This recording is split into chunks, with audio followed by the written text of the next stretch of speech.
Good morning, everybody tapping in. Organic Minds Podcast, episode 10. I want to thank everybody for tapping in with me. And really, we've just been kind of getting the training wheels on the podcast and getting it off, still getting people informed. I want to thank everybody who's been tuned in, everybody who hit me up for the last couple episodes, gave me feedback, talked to me about all of these things. I want to thank everybody. Today, we want to get to a real good conversation. So today, we're going to talk about one thing is, we're going to talk about Bobby HEMMIT, and he's going to break down the teaching and the occult. And Bobby, I always lent to Bobby for like a metaphysical understanding and historical, but his understanding is a lot deeper than what we used to or what we see today, especially. My second video, well, another video I had was about Diddy, because I'm not really saying in the order. It was about Diddy's case, or about his bodyguard. And it was an old mafia boss and a bodyguard from the industry who bodyguard for rappers and singers and actors. And he was telling his part of the story of what really be going on behind the scenes. And then on my last part, I got a video about Marcus Garvey today. So, I always do the knowledge with the Bobby HEMMIT later, towards the end, like the Bobby HEMMIT and all that come later. But what I am going to do, let me ungroup this. I am going to be doing a lot more information interaction. And so we're going to start off this morning with the first one as we move in. I notice right now in America, there's a lot of issues with love and relationships. And if you know me, I always spoke about it. My biggest issue is that we tend to be running in circles, and most of the people in the world today full of shit. And a lot of people not even realistic or straight up with each other. So it leads us to be in these spaces of all of the BS of the world today. Trust is something that's not really, it's hard to be dealing with people with trust because so many people full of shit. And I always came live and expressed to people about how the dating market and how being in a relationship today is full of shit because of the unfair standards that's going on in America with the women of all nationalities in America, and with the men is a war. But especially in our communities, in the black community, with the black woman and the black man, as we call them, and the issues we have, right? So this morning, one of the things I want to do is we'll get some of this flowing, but I'm gonna let this video play and then we'll get some feedback on what she's saying. White girls who are sitting at their graduation engaged. And the question came up, well, why is there not the reality for black women? I know y'all not gonna like what I gotta say, but you know me, I'm gonna say it anyways. First and foremost, black women are above reproach. If it don't validate us or excuse our bad behavior, we don't want to hear it. Instead, we'll say, well, men do it too. Secondly, we'll find every excuse in the world to validate why we don't want to be married or why we don't want to be in a relationship. Well, they get cheated on. Well, they do this. Well, they do that. But then we have all these standards for men, and we're still actively seeking for men in the midst of our hurt while inadvertently telling them to go to therapy. We do not practice what we preach. Thirdly, the independent woman is a myth. Actually cared about being independent and it was something that made you happy, you would not have all these standards to negate your independence. Nobody wants to relinquish power. You'll find every excuse in the world to not be submissive and wonder why white women can get away with their bad behavior. We take everything bad from white women, except for the fact using marriage to our own benefit. But you'll run to the child support office, though. Of a group of white girls who are sitting at their graduation engaged. And the question came up, well, why is there not the reality for black women? I know y'all not gonna like what I gotta say, but you know me, I'm gonna say it anyways. First and foremost, black women are above reproach. If it don't validate us or excuse our bad behavior, we don't want to hear it. Instead, we'll say, well, men. And I'm gonna let this play a couple times before I get my feedback while I'm sharing on Facebook. Just get everybody in the room right now, and then we're gonna talk about this. Do it too. Secondly, we'll find every excuse in the world to validate why we don't want to be married or why we don't want to be in a relationship. Well, they get cheated on. Well, they do this. Well, they do that. But then we have all these standards for men, and we're still actively seeking for men in the midst of our hurt while inadvertently telling them to go to therapy. We do not practice what we preach. Thirdly, the independent woman is a myth. Actually cared about being independent and it was something that made you happy, you would not have all these standards to negate your independence. Nobody wants to relinquish power. You'll find every excuse in the world to not be submissive and wonder why white women can get away with their bad behavior. We take everything bad from white women, except for the fact using marriage to our own benefit. But you'll run to the child support office, though. Of a group of white girls who are sitting at their graduation engaged. And the question came up, well, why is there not the reality for black women? I know y'all not gonna like what I gotta say, but you know me, I'm gonna say it anyways. First and foremost, black women are above reproach. If it don't validate us or excuse our bad behavior, we don't want to hear it. Instead, we'll say, well, men do it too. Secondly, we'll find every excuse in the world to validate why we don't want to be married or why we don't want to be in a relationship. Well, they get cheated on. Well, they do this. Well, they do that. But then we have all these standards for men, and we're still actively seeking for men in the midst of our hurt while inadvertently telling them to go to therapy. We do not practice what we preach. Now, one, I'm going to bring this back and now I'm going to answer, and I'm going to be blunt this morning. Because I felt like a lot of the best conversations is the ones that nobody really want to talk about. And I felt like, you know, going back to my morning conversations before radio, and I would have these conversations, and I noticed that it would make, I would get inboxes from women I know or I don't know. If I was speaking realistic, some real shit, it'd be like, I want to believe you're not women bashing this morning, right? Because we came up, because America, I'm gonna be blunt, the black woman that's came up with all of these excuses now. When we try to chastise her, we too harsh. When we try to tell her about how we feel, you know what I'm saying, we too emotional, right? When we ask her to be accountable, she catches a temper tantrum, right? But meanwhile, when they say, I want to say you're not women bashing, but we wake up every morning and see all the men bashing that's going on in America. We see it every day. But I never see too many women standing up online saying like, oh, is this man bashing? I never see the women sitting there getting on other feeds like, well, you know, this is man bashing this morning because that's all that's happening. So I'm going to answer every little piece to break this down. Good, bad, and difference. Thirdly, the independent woman is a myth. Actually cared about being independent and it was something that made you happy, you would not have all these standards to negate your independence. Nobody wants to relinquish power. You'll find every excuse in the world to not be submissive and wonder why white women can get away with their bad behavior. We take everything bad from white women, except for the fact using marriage to our own benefit. But you'll run to the child support office, though. Of a group of white girls who are sitting at their graduation engaged. And the question came up, well, why is there not the reality for black women? I know y'all not gonna. So let's start there. As my boy said, let's start there. But now, honestly, they said it's a group of white girls who was at graduation recently who they always engaged. And the question was, why are black girls not getting engaged at this age? Okay, easy answers. One, older sister, mom and them, they too busy worried about their man, their life, their bullshit. They're not teaching these young girls how to grow up, how to be good women, how to cook, how to clean, and how to actually be of value to a husband or a working man. Just like when they raising their sons today, they're not teaching these boys how to be responsible men and fathers. To go over these black fathers too ain't got time to sit there. And the ones who not in the household who only can come and speak when they can, and if they too harsh or they too hard on their sons, the black woman got something to say and she mad and all this. This is not being passed down. If they're 18, 19, leaving high school and they're already engaged, what does that tell you? It tells you that the mindset is different. And I'm not saying that it's perfect on that side, but the way they go about getting what they want is completely different, right? So not to knock y'all bubble, the reason why you don't see a lot of black girls leaving high school getting married because they're mentally immature, right? And they're not even willing to wear. That's why they say, well, yo, black men, I know a lot of black men, especially in the South, that dated white women. And when I got to chill around them and see why, I started seeing why. Because sometimes they could be who they truly want to be with these women, and they can go and they can strive without all of these pressures over their head and trying to tell them what they is, and they're not trying to be controlled and all this shit. Now, of course, every black woman in the culture not like this, but it's more common to get one of these type of women than it is to get the other type of women in our culture, right? So one main reason why black girls not getting engaged and married at that age is mainly because of their mindset. At that age for them, they ready to go. See, the black woman today, when she gets 18 years old, she ready to show off her body, to show off every little thing, her breast. She wants you to see it. And it's hardly no decency anymore. And even growing up from the time they 10 until they 18, the shit that's allowed by mom in the house, how they dressing, how they going about it, communicating, where they at mentally, how they approaching men. See, this is sickness, because if we got a culture of women that don't understand how to work with men because they've been allowed to grow up and be able to be what?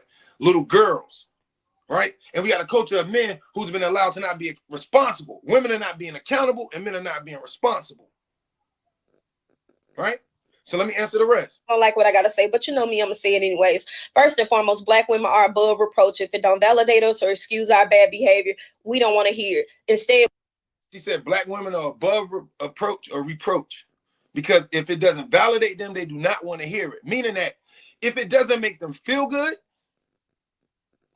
if it doesn't benefit them financially, if they don't understand something, they're in their emotions and don't care to evaluate most of the conversations off of what we're talking about. The biggest thing that's been struggling and that's been hurting in America, especially in our community, is a lack of ability to look in the mirror.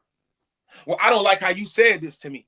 Well, I don't like this. Listen, it's going to be some things that I'm going to say to you, whether if I'm your husband, your father, your brother, or your son. It's some things that I'm going to say to you that you might not like. And just because you don't like how it makes you feel, it doesn't mean that what I'm saying doesn't have no validity, or doesn't mean it isn't true, right? But being stuck on this emotional base. So that's why, going back to why we don't see teenage black women like that being married like the teenage white woman. And some people say, I ain't stupid. Nah, first of all, we can't even find true, genuine love. And let's go back. When women are around the ages of 15 to 20, they still believe in love. I had a lot of conversations the last year when I've been going with women.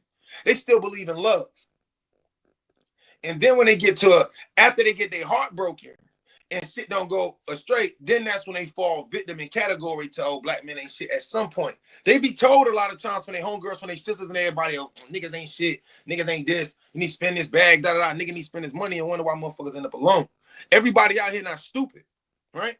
But we paying attention now, because you right, we ain't them men from the 70s and 80s who, you know what I'm saying, we on a different type of time. But y'all still figuring that y'all want to take the energy from y'all mothers and all that independent shit, which is opposite of the family always been approaching, and it don't help shit.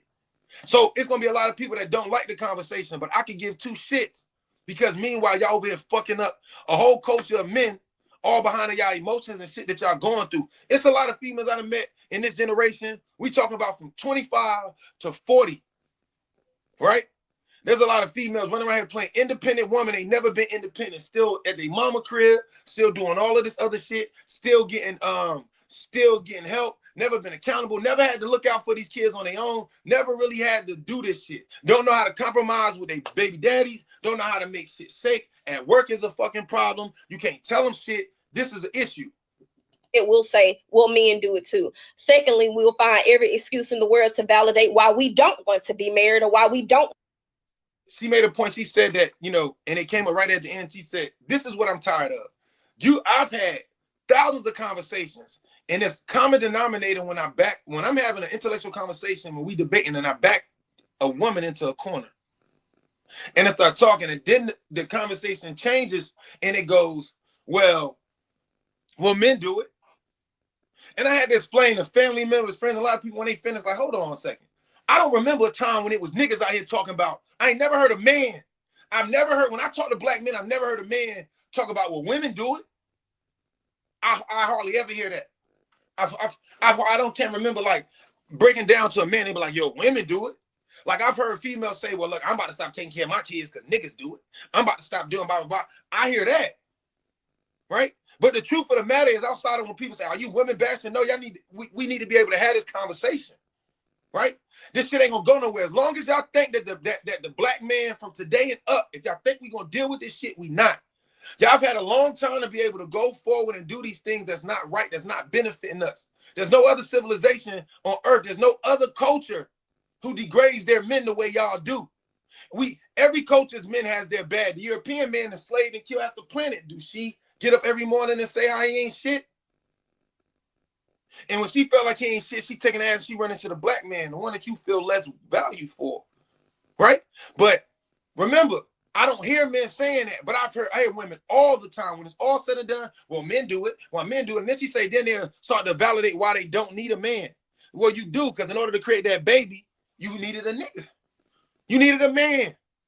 In order for you, when things hit the fan and when things get too much, it's like, well, I ain't got no man in my house. I got to do it by myself. So which one is it I've been trying to figure out? Either if you independent, be independent. But I mean, if you independent and that's what you built, I don't want to hear no complaining about the help you not getting the baby dad, all that, because you said you independent. Self-sufficient. Just like as in music. In music, I do everything for myself. I don't got to depend on another nigga because they not accountable, right? So anything you in is a ship, a relationship. You know what I'm saying?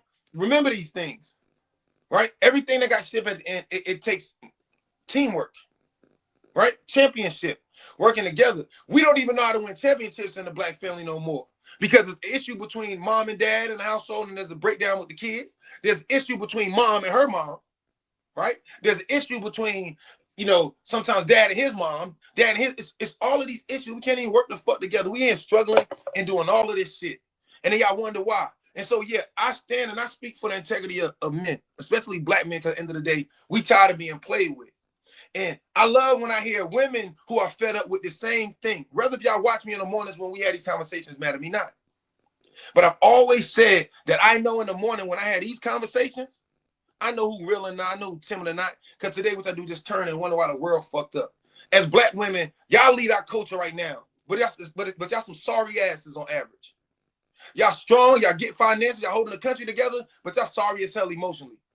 Don't know how to compromise shit with your nigga, but to sit there and compromise with your son and your kids like they do something. And it's as selfish to sit around and think that some man want to deal with y'all sorry asses when y'all come with all of this. Y'all been convinced of all of these things. On average, there's a lack of accountability, a lack of knowing how to speak, a lack of knowing your place, a lack of knowing how to rise, a lack of being able to correct you so that we can grow. You want to be able to tell me what I ain't or not. You want to go to your homegirls, your friends. You want to go to all these independent women who ain't got no men, and you going to build with them. Half of the girls y'all hang out with, the women y'all hang around right around the corner from being lesbians, right? They tell you everything in the world because I done seen it firsthand. While I was chilling somewhere in the homegirl, she was like, I'm tired of my friend. When every time she got her man, she don't come around. This is what they do to each other. Y'all know I'm not lying. Y'all do it to each other. Oh, now you got you a nigga and now you can't be around. But it'd be the same friend that talk all that shit, talking about how, oh, when she got a man now, she don't come around. But as soon as that friend get a man, you can't find her. I see it all the time. See the main one judging you like, oh, da-da-da-da-da, right? And if you dumb enough to listen to your homegirl, when she get her man that's half the man you got, he's sorry. He ain't doing nothing. He ain't got no creativity. He ain't got no dreams. He really ain't got no cash. He the sorry one. So she projecting how she feel on you and your relationship. And as women, y'all got to be smarter than that. See, men, when we talk, a lot of the times, we talk about men, not little boys.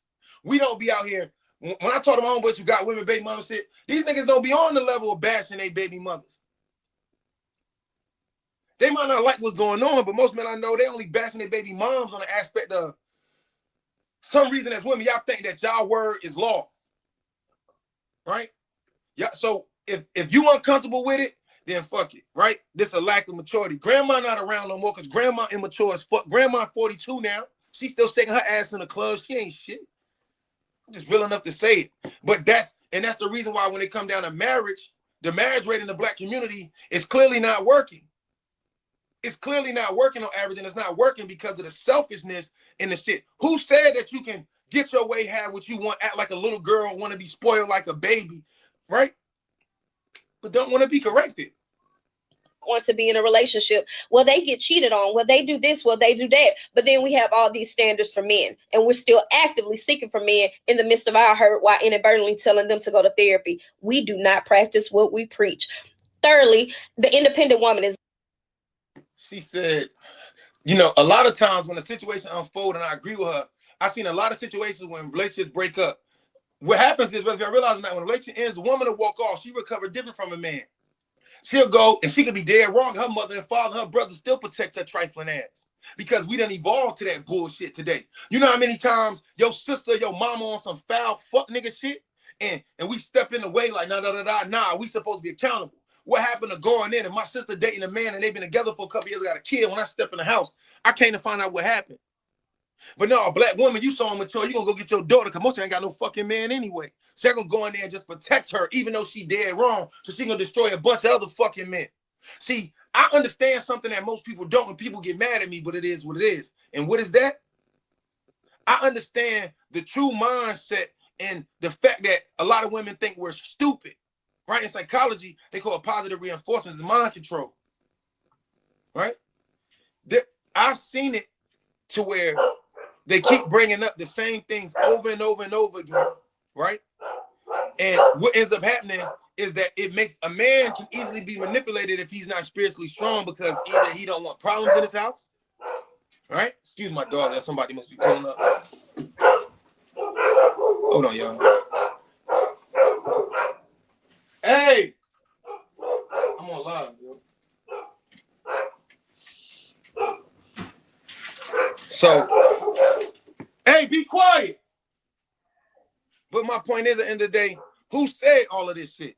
It's a very sad time at the end of the day because y'all really believe as women, hey Lila, shut up. Y'all really believe that y'all can do what the fuck y'all want to do. Y'all really believe that we so fucking stupid that the only thing that matters is if y'all happy or not, right? Y'all very immature. And y'all really, mentally and spiritually, on average, a black woman don't offer the black man anything outside of her body and being able to reproduce a child because mentally she can't keep the black man happy. Right? The white man is not in a better place. He's done more heinous crimes and hatred towards the planet. I don't see his women on TV. The Chinese man, they still under control right now and dictator. They working 170 hours a week and can't get off work, but they still finding love. The Indian woman, she got her issues. They ain't the same. No other culture feels the way they feel. Right? You don't have to work with us. We can't talk to you. If you just don't want to listen to us, you can just go downtown and file for child support. And then with child support has become such a greedy thing, it's not even a compromise, right? I see women that say it take $100,000 a year to raise a baby. Yeah, if you stupid. See, the news and everybody knows, and if you think I'm lying, look it up. When they come down to selling products, food, clothes, anything, they market it to y'all. They don't market it. When you go to the store for a woman, you'll see the same shirt in 37 colors, the same socks in 37 colors. You see everything in every small detail for a woman. For men, our section in that same store be small because we don't care that much on the average. Not that we don't want to look good, but we don't care that much. Right? They can't get us. We're not that easily manipulated. That's why everything in America is designed around the child and the woman's mind to get their attention. When the man is out with your woman, you get your woman to, ooh, that's nice. And the kid said, ooh, daddy, right? That's what this is about. They're not marketing to us. But the point of this first part, which is very straightforward, is saying that we're not going to get anywhere as a culture, as a people, as long as we got a sugarcoat, right? And I noticed that's the common denominator. I constantly heard, your approach. In the real world, outside of all of this emotional bullshit that has been taught to y'all, what happened to be able to be accountable? So you're going to call us daddy when you're in love with us, but if we try to be your daddy, it's a problem. Most of y'all didn't have no daddies, so when we got to step in, and even if you had a father because a lot of women had fathers who fathers didn't father. You can have a man in your house every day who pay bills but never tell you nothing about boys or the birds and the bees, or how to navigate, how to save money, how to think, how to not be emotional, because your mama running this nigga up the hills, or he out here running the streets and running her up the hills. Right? You can live in a both parent household and have less understanding than somebody who lives in a single parent household. It's possible today. I know people that grew up in 2-parent households that don't know shit. They just as blind as they worse off than the people that did. Sometimes having, you know what I'm saying, a mother father is not a blessing. Because sometimes you can witness some shit that ain't even right. But my question is being independent, is it that important? Because I've been saying this for years. Is being independent that important? Is it important enough to make everybody feel like, oh, well, fuck these men, right? I get tired of it. I don't even want to be around that shit no more. From young to old, the mindset is the same. If we go out and we sit a 20-year-old woman, a 25, 30, 35, 40, 45 to 50, and we sit them in a room together and we chop it up, you're going to find a lot in common, from how they dressing to the bullshit they watching. Where's the separation? Grandma can't teach the 20-year-old shit because she only 40-something. She out there fucking, she still doing her own average. She got her shit together, but even the corporate women hoes, they getting all this money, but they being passed around the corporation for advances. But this is what we do in the culture, right? Is a myth. Actually cared about being independent and it was something that made you happy, you would not have all these standards to negate your independence. Nobody wants to relinquish power. You'll find every excuse in the world to not be submissive and wonder why white women can get away with their bad behavior. We take She said that come up with every reason in the world to not be submissive. And I swear that's true. Right? The word submissive the word submissive today is like calling blacks a nigga. Today, if you call a black a nigga, it has less repercussions. You know what I'm saying? Sad to say. That's some dead truth. Calling a black person a nigga has less repercussions than the other way. But nobody, period, really wants to understand and dig in this situation. You know why? Because it benefits the black woman and black man misery. So everybody benefits off the black people being down, the black man and black women being oppressed. But we got to be real. The black woman, she can get off from seeing the black man down. If the tables are turned, no. On average, no, she doesn't give a fuck about society making it to where she can strive where the black man has it harder. She doesn't give a fuck today, and she'll say, oh, the black man making excuses while she's thriving with half the intellect and emotional capacity as the black man on average. The black man is walking around on some bullshit and high joint. What the fuck we got to be happy about?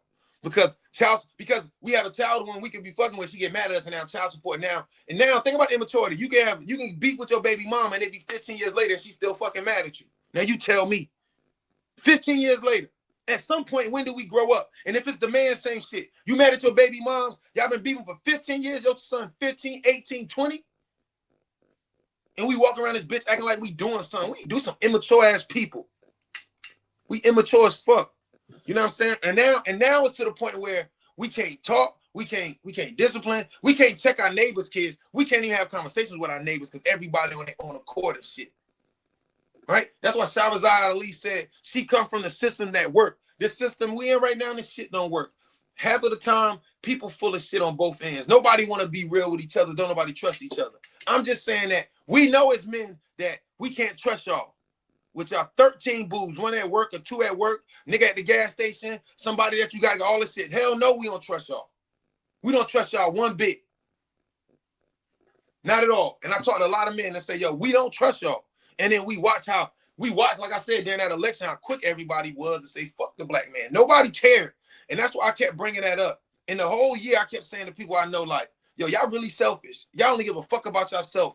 The black woman can care less if the black man progresses with her or not. As long as she progresses and as long as she can do for herself and she don't need no black man, she can give a fuck about the integrity of black men. And that's real. People get mad at me, you can write in the feed, but it's true. If it ain't true, then why the fuck is it such a common denominator? It's like y'all happy to see us down. I seen Vivica Fox and all of them talking about, you know, we got to bow to the white man, the white woman, the Chinese man, the Chinese woman. They kept saying all of this shit is they are under. But I kept saying, but you stand over black man. If there's nobody else on the planet that can lift the black man up in his proper place and give him a sense of hope and help him get his mind back together than our women. But when our women as a collective have become lesbianistic, masculine, I can do what a nigga can do. No, you can't. On average, you can't beat no nigga. You only swinging and doing all that gangster shit you doing because you know you protected. And if a nigga hit you or do some shit, you can call the cops.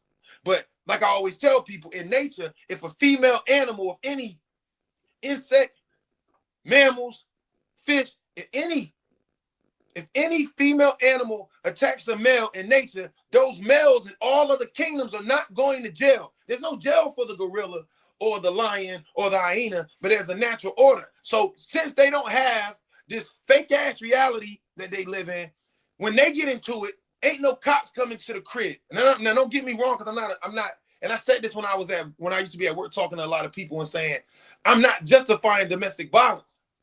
But clearly there's a level of domestic violence that's man-made, right? There's no other, if you move the human family to the side because we believe that the human's above everything else when we still animals, right? We're still mammals. When you look at everything from a true perspective, if that female lion challenges the alpha male or that female wolf challenges the alpha male in front of the pack and he corrects her or he checks her, she submits. It's not all his fucking mouth. It's not all of this rolling eyes. It's not all of this emotional ass shit. It's not getting mad, running off with the kids. It's not doing this and that. None of that exists. But I noticed when I had these conversations, and even going back in the day, I can have thousands of viewers every day. You had these real conversations, everybody in their fucking feelings, right? And wonder why we not growing up. The truth is, moms of the last generation, talking about the mothers that are 45 to 60, y'all failed us horribly when it came down to emotionally providing these women with what they needed because you couldn't. Most of y'all were single mothers and y'all prepped them to live in the world y'all lived in. Your daughters don't live in your fucking world. They not them selfish ass, sorry ass men that y'all dated in the 80s, in the early 90s. And that's what the fuck is the problem now. And now we got these immature ass people and everybody playing victim. Nobody's accountable. Every man who watches this live know what I'm talking about, how many arguments we got into when we were being dead serious about talking to her about her children, talking to her about how she moving, talking to her about life, talking about, look, you want me to fuck with you? You got to move a certain way. See, y'all say y'all want real niggas and all this to be real with y'all, but when y'all get the real conversation, it's too much for you. Being a little girl is easier than being a woman, just like being a little boy is easier than being a man. You want, after all this shit, and I always say this to people I know. How old your kid? Oh, they 10. When you met, how old? Oh, y'all was 17? Well, when y'all was 17, was you looking for a man, somebody organized, or was you looking, or what did you date him for? Oh, because he was popular in school, he was a street nigga, he had a little drug money at 18, 19. That's what you was on. But then you got pregnant, and then your mind kicked into survival mode. Okay, I got this baby, and I'm trying to do A, B, C, and D. This nigga need to stop doing this. He need to do this for us. He need to focus his life. But that man, not saying it's right, that man might be like, first 2 years we was together when you got pregnant, I was on this type of time. I was trapping, I'm in the streets, I'm running around. I pull up on you, we chill, I fuck with you. Now you got this baby. Now you want me to stop doing what I know and just stop and go live my life and da-da-da. That's the issue. Or vice versa, these men, vice versa. You want the woman to just stop. But it's not that easy. Selfishness is the word of the day. I had these conversations, and I wanted to build about these conversations because selfishness has always been our keys, has always been the keys in America. A lot of people get mad, right? And so that's why I say, pay attention. In these conversations, not too many women gonna get on their feet and say, you know what, you right, because they in their feelings. In these conversations, the reason why the views be lower on these conversations is because of what? Because she does not want to hear that she is underachieving in every way. So what, you got a nice ass. Your mindset special ed. So what, your body? That's what y'all care about. That's what y'all decorating. Y'all care more about how the house look on the outside than what's inside the fucking house. Y'all rather the world look at, you got a relationship, got a man. You want a man as a placeholder. You don't want a man that's gonna correct you and help you grow, because that shit, that's hard work. And that's the issue is, so when I've always noticed that, and this goes from the young girls to the old women. They're not giving us a lot of hope to be able to move forward. You know what I'm saying? So I'm gonna let her say what she say one more time, and we're gonna move forward. And this for all the real minded. You can't deal with it, respect. But either way, this shit ain't helping our culture and ain't doing shit for us. And all men who watch me in my feed know that these are the conversations. Look, you know, in the podcast, I just showed you all of these relationship shits, right? And I was showing you the last 2 episodes where they were showing you every time they caught a woman and they'll tell her, like, yo, we seen everything on camera. We watch everything. At first, when they approach and they'll say da-da-da, every time the woman a lie, this dead ass tell lies, like, her dude watched everything. He be like, that's what we on? Yeah, I don't know what you talking about. Because they so used to being able to tell us lies and we accept this shit.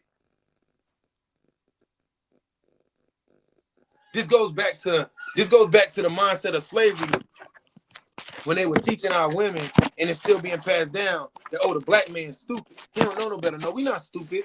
We don't live in y'all world. And if y'all would take the time to actually study the black man, because see, I know a lot of black women, they ain't none of y'all studying black man. Ain't none of y'all give a fuck about going back in history and figuring out, well, why did these, and when the black family was the strongest, why did it work? But people are not that open-minded, and that's been the conversations for years. When I hear women say, well, nah, these niggas know, do you care? Do you care to know why these relationships ain't working? Are you mentally mature enough to understand that black man has never had one woman on earth, and it's not being funny, because if that was the case, it's too many women. See, every time I sit down with, whether if it's a couple girls I know, a woman that find me on live and they want to talk knowledge, there's very few women that when I start breaking the knowledge down of nature and the real universal law, there's more women than men. Right? So if the world produces more women than men, then there's not enough atoms for every Eve. So tell me, so who came in with man has to be with one woman? So we talk nature, but even when I have nature conversation, most women are not mature enough to have a conversation without getting in their feelings. We are being programmed to be somebody we not. Yes, I'm not saying that a man has the choice. If a man meets a woman and he loves her and she can fit every category within a certain amount of time, then for sure. But when it comes down to everything else, can you not feed them right now? No. I can hear them on my mic. No. Because why is Polka Dot so loud? I don't know, but I'm not hearing. So, but I'm saying here, it's just one of those situations where we get we get so sidetracked as a culture. We get so sidetracked as a people, right? Because we can't correct y'all, right? This shit is unattractive. And I wanted to spend this time this morning to speak about it. If we can't correct you, we can't fuck with you. If we can't come to you about your son, then you ain't no good to us. If we can't come to you about your daughter, we can't check you about your parents. Because listen, a lot of women get offended when you talk to them about their parents too. But it's like, I don't have time to sugarcoat with you. Either you understand the principle of what's real and what's not. And right now in America, Black women are struggling to understand what the real reality is. This shit you going to work getting this dollar, that shit is life, but at the same time, that shit ain't it. We can go to work every day, but it ain't one time where I seen a group of Black women really getting on live defending what's really going on. Black men ain't just horrible for no reason. What y'all do? What mama do? How she ignore you? What sister do? As she get older, she play for herself and she start destroying Black men the same way that you know what I'm saying? We watch our mamas destroy niggas. We watch our sisters destroy men. We watch it every day. We watch when relationships end. We both did wrong. But on average, it's the man that gotta be who gonna hear it. Because when she leave with the kids, everybody in her family and people gonna say, girl, you did what you supposed to do. Go ahead, just leave that man, do all of this shit. Start over. They gonna give her kudos for being a strong woman. But let a man say he tired of his woman and he got 3 kids by her because she immature and he just don't come home and he move on with his life, getting another woman. What they gonna say? They gonna say that man, he ain't right for leaving that woman like that. Sad reality. Unfortunately, we can't have this conversation. Right? Unfortunately, we really can't have this conversation, and it's very few women, and even the ones that's woke, they still caught up in the schism of making excuses. And then what I mean with that is, as a rapper, I realized years ago I was making a lot of excuses for Black people. Hey, yo, we poor, we from poverty, that's why we rob. Nah, bullshit, they excuses. We got choices. We always had choices to do something better, right? And it's the same thing I'm saying on the other end. We don't have to do anything. It was always a choice. But because as women, y'all confident in your own choices and logic, then you got to live with the choices that you come up with. And at the end of the day, when you don't want to listen to what nature gave you as your protector in a lot of ways, and meaning that if you don't trust this man and you don't fuck with that man that way, well, why do you have kids with him in the first fucking place? Because you thinking with your vagina. And right? If you don't trust this man and you don't fuck with this man, then why are you in a relationship with this man? Why waste time with somebody that you don't want to listen to? That's been $1 million question, right? So, for the first part of this conversation, it's very straightforward. But if we ever as a people or as a culture ever going to do something right and ever move forward and get out of this position we in the separation, we got to be able to hold our women accountable. Black men has no choice but to be accountable overall. Now, the ones that's not, they running from their problem because that's their issue. That's their immaturity. So it's men out here in the same predicament. But men don't have the same power as women do today. And even though men have become 98% powerless, when the arguments come down to it, when it's all said and done, I still hear women saying, with a man, the man don't have the power. He don't even have it in his own household. So if he has no power in his kingdom, how the fuck can he have power in the world? If his own household and kingdom, he can't speak up and really get things in order, when he go out into the world, what chance he got? That's just being real. Right? Now we'll move on. The second part of the conversation of this podcast is about Marcus Garvey, right? And I noticed that there's never any documentaries on Garvey. Now this is just a short one. I'm gonna actually bring the real Marcus Garvey documentary to the podcast. But this one is called The Betrayal That Killed Garvey's Plan for the Victorious Black Man. And we're gonna tap in and let's see how this goes. King and his kingdom. Where is his president, his country, his men of big affairs? I could not find them. And then I declared, I will help to make them. My brain was afire. It must have been hell to see and to feel and to cry in pain, in denial, before the rebel is born out of a man. Marcus Garvey was a hero, crying amidst the dense darkness of the hellish treatment witnessed by him against his people. The man, Garvey, had seen and embraced the distinct fact that every human called black is one, for they were all treated alike. And because they were all treated alike, they have got to come together by every means constructively necessary to help themselves out. If you're not happy with your online podcast engagement metrics, I have the solution. Riverside is an online platform for podcast recording in the highest quality possible. You was oppressed and depressed and disgusted that you were born in the wrong race of people because of your color. Whatever was left, that's what you got. Only what was left. And we were at the lowest ebb at that time. The black people was. When we walk along the plank walks, they didn't have sidewalks in New Orleans at that time, but you'd walk along the plank walks. But if a white person came along, no matter who it was, a white child, a white man, a white woman, if they came along, you had to get off the plank walk and stand in the mud until they passed. And now we are going into details on Marcus's activities and the ingredients that spurred him on and compelled the radicalization of his philosophy and vision for his black brothers and sisters. Only sit back with a dispassionate view, and let's all walk into that part that Marcus Garvey cried so hard about for a moment. Support our works by hitting on that like button in front of you.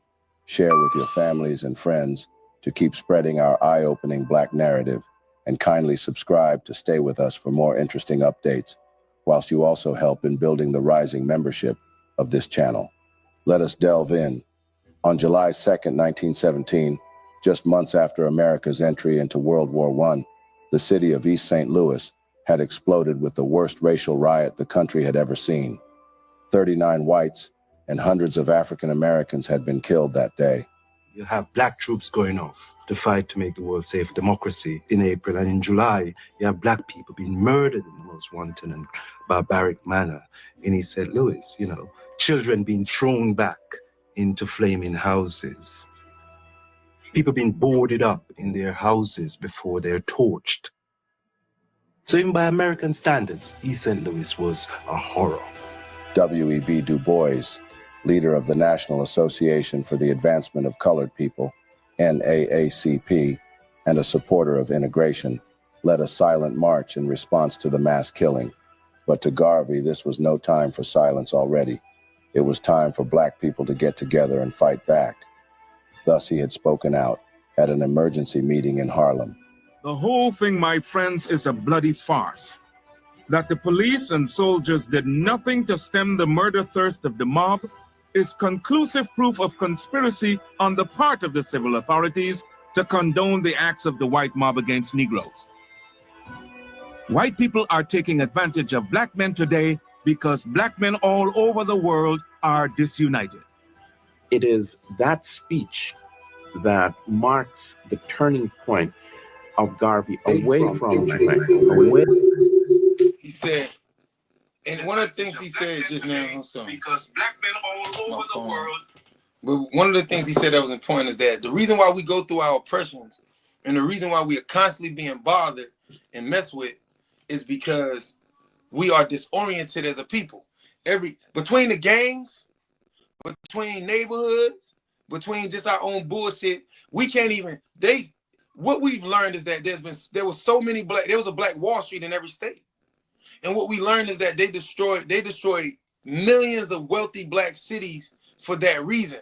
At the time, even though we had wealthy cities, they clearly weren't communicating because it could have been stopped working together. But today we so disorganized, we got beef with each other, we got all of this stuff going on that we can't even unify to stop small issues in our own community to come together. Now let them kill a man or this and that happen, or they kill a couple of teenagers and shit, then we ready to riot and march, but we ain't really ready to do nothing for real though.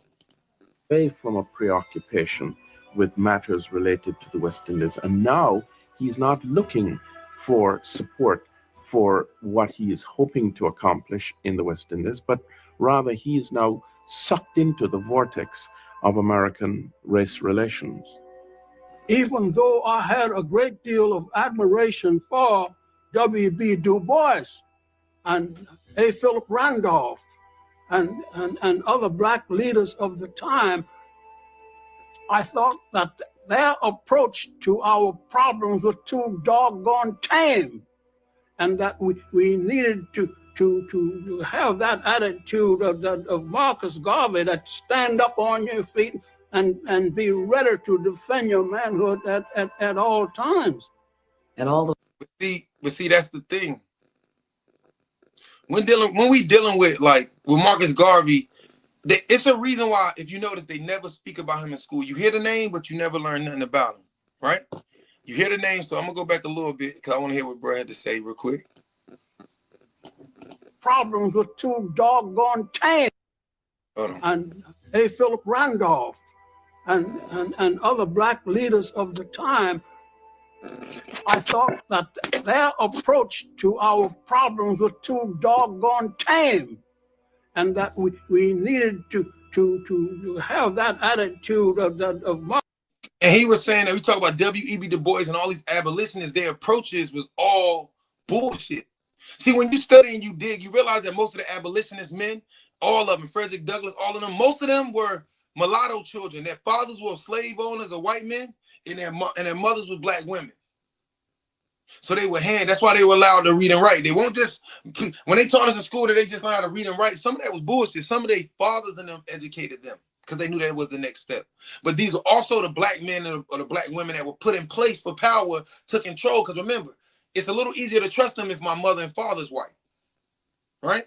So Garvey was saying that W.E.B. Du Bois, that they make everybody acknowledge. One of my homeboys, he loved W.E.B. Du Bois, but I had to tell him years ago, like, you must not have read Garvey's book to realize that W.E.B. Du Bois is one of the biggest sellouts in the world. Even though I get it, they're gonna say he started Pan-Africanism, he did. But he one of the main reasons why they locked Garvey up before they sent him back to Jamaica, and they kept all his money. And then later, W.E.B. Du Bois wrote as an old man because he moved to like Ghana and Africa, and he wrote in his book, and he said his biggest regret is getting Marcus Garvey sent out of America. He said that he was so jealous that he felt like at the time, he realized as an older man that he was jealous, that at the time he had just finished school and all this stuff, and they had promised that he felt like it was his time to lead the black people. And then Marcus Garvey come out of nowhere, who didn't go to college in these pristine schools, and all the black people following this man. And so he said, he wrote the president, this nigga gotta go. This is what they was writing, the black leaders. So they was trying to get us to integrate and do all of these things, but and Garvey was like, y'all are not helping. But y'all should know that a lot of the people y'all look up to are the same people that got Marcus Garvey sent out of here. Marcus Garvey that stand up on your feet and be ready to defend your manhood at all times. And all of a sudden, this golden voice from the Caribbean came and stood on the corners in Harlem and began to talk about self-esteem, holding up your backbone, no wishbones. And Mr. Garvey gave them hope that there was a dream for black people. This had given the people hope. They were at this point hearing a new cry, the kind of cry that somewhere basic in their souls had been yearning for a very long time. It was indeed the voice of liberation, one of great reason. Garvey took black folk who were assaulted by a variety of very unfortunate and negative images of themselves and made them believe in themselves, made them see physical beauty in themselves, made them see the need to interpret and write their own history. In that sense, Garvey sold the Negro for himself. When he spoke, it was as if you were speaking yourself. It was not like somebody speaking to you, but like he was you, or you was he. And it just was a connecting link, and it was something. Listen to this.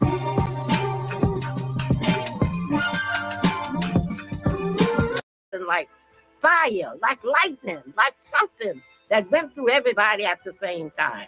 Garvey was well-researched, self-taught, a great deal fearless, and outspoken. He had already begun his tour by this time and had begun spreading his message zestfully. Garvey told Black Americans that their history did not begin with slavery.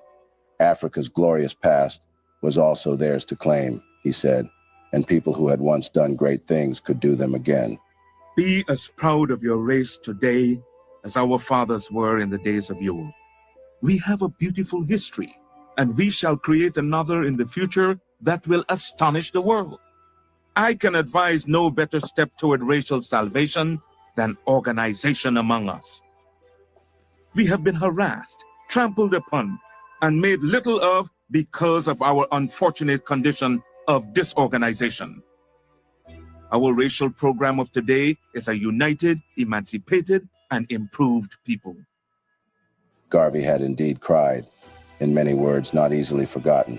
I have come to the conclusion that the Negro race can only save itself when there is a free and independent Africa. Because, I repeat, it is not philosophy that rules the world. It is power, human force. I mean strength that rules the world. And the race and nation that has that is the race and the nation that is supreme. Give power to Black Africa, and we become masters of the destinies of man. And that is what we want, and that is what we must get if we are going to survive. That was it. Power would enable Black men and women to redeem themselves and their continent, and achieving this power was the first step in the process of redemption. But power, Garvey recognized, required economic support. Such economic and financial development was also primary in Garvey's vision for the Universal Negro Improvement Association, the UNIA. The UNIA was brought into being for the purpose of helping to develop the financial condition of our people and placing us in a position to control the industries we want. That was Garvey yet again talking. If every division of the UNIA all over the world with 1,000 members in each division would carry out this system, do you know what would happen? In the space of 2 years, the parent body would be able to control between $1 billion and $2 billion. We could force legislation. We could do anything. If you develop a strong financial power, you will control the politics of the country.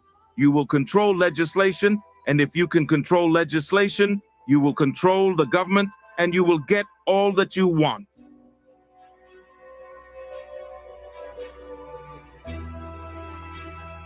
With 35 cents, a photograph, and a pledge to support Garvey's nation-building program, any person of African descent could join the Universal Negro Improvement Association.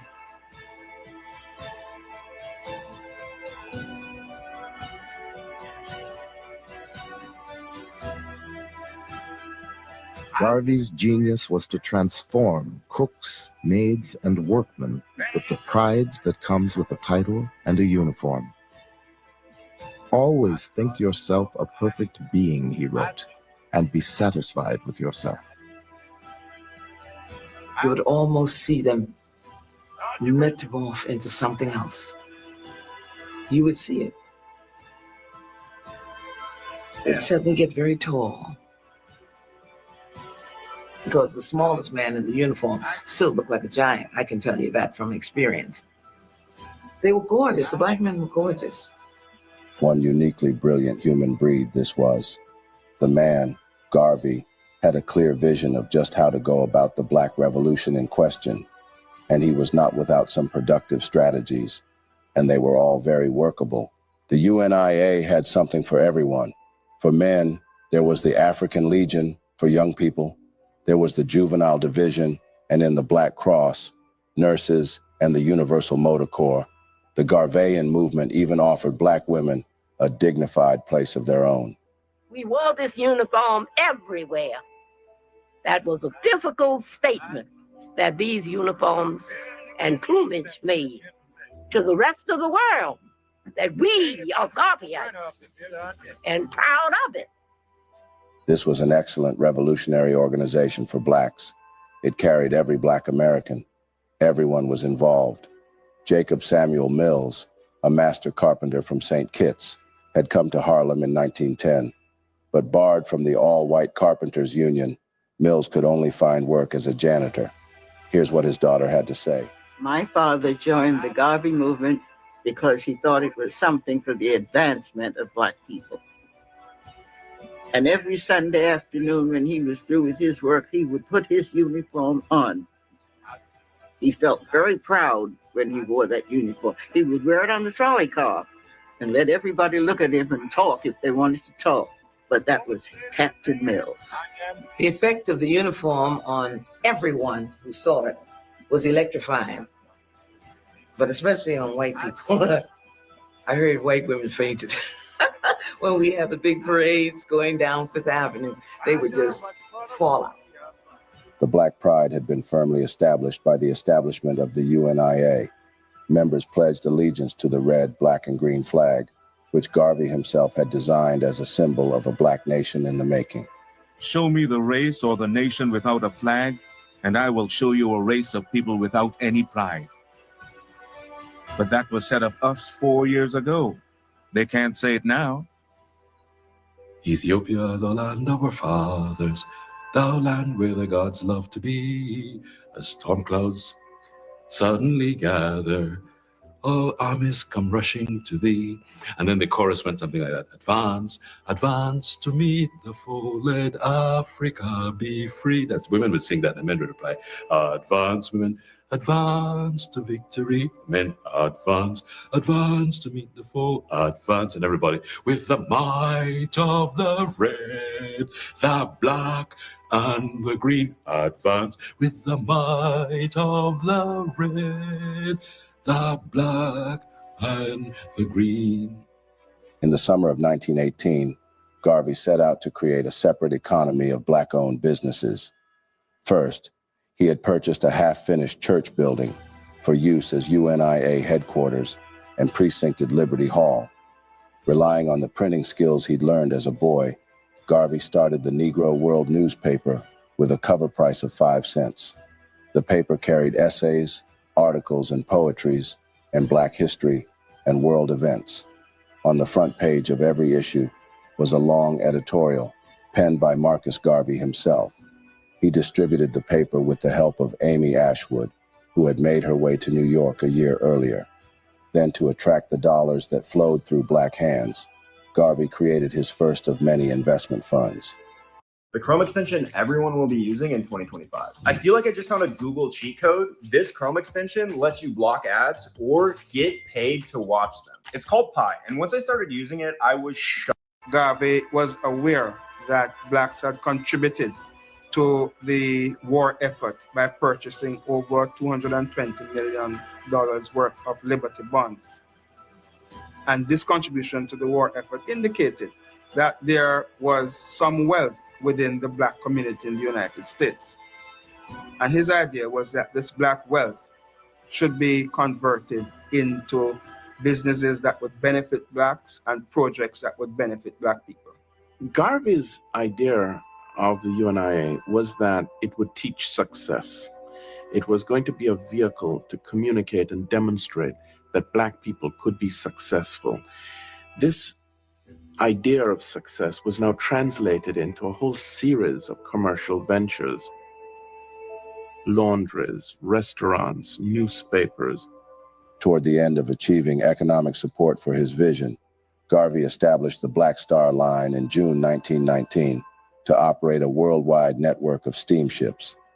Emulating the successful white-owned steamship companies, Garvey's plans for the Black Star Line included providing passage for blacks to the reclaimed homelands in Africa, providing a financial base for support of the UNIA movement, and earning respect for black enterprises through a successful showing of the UNIA flag.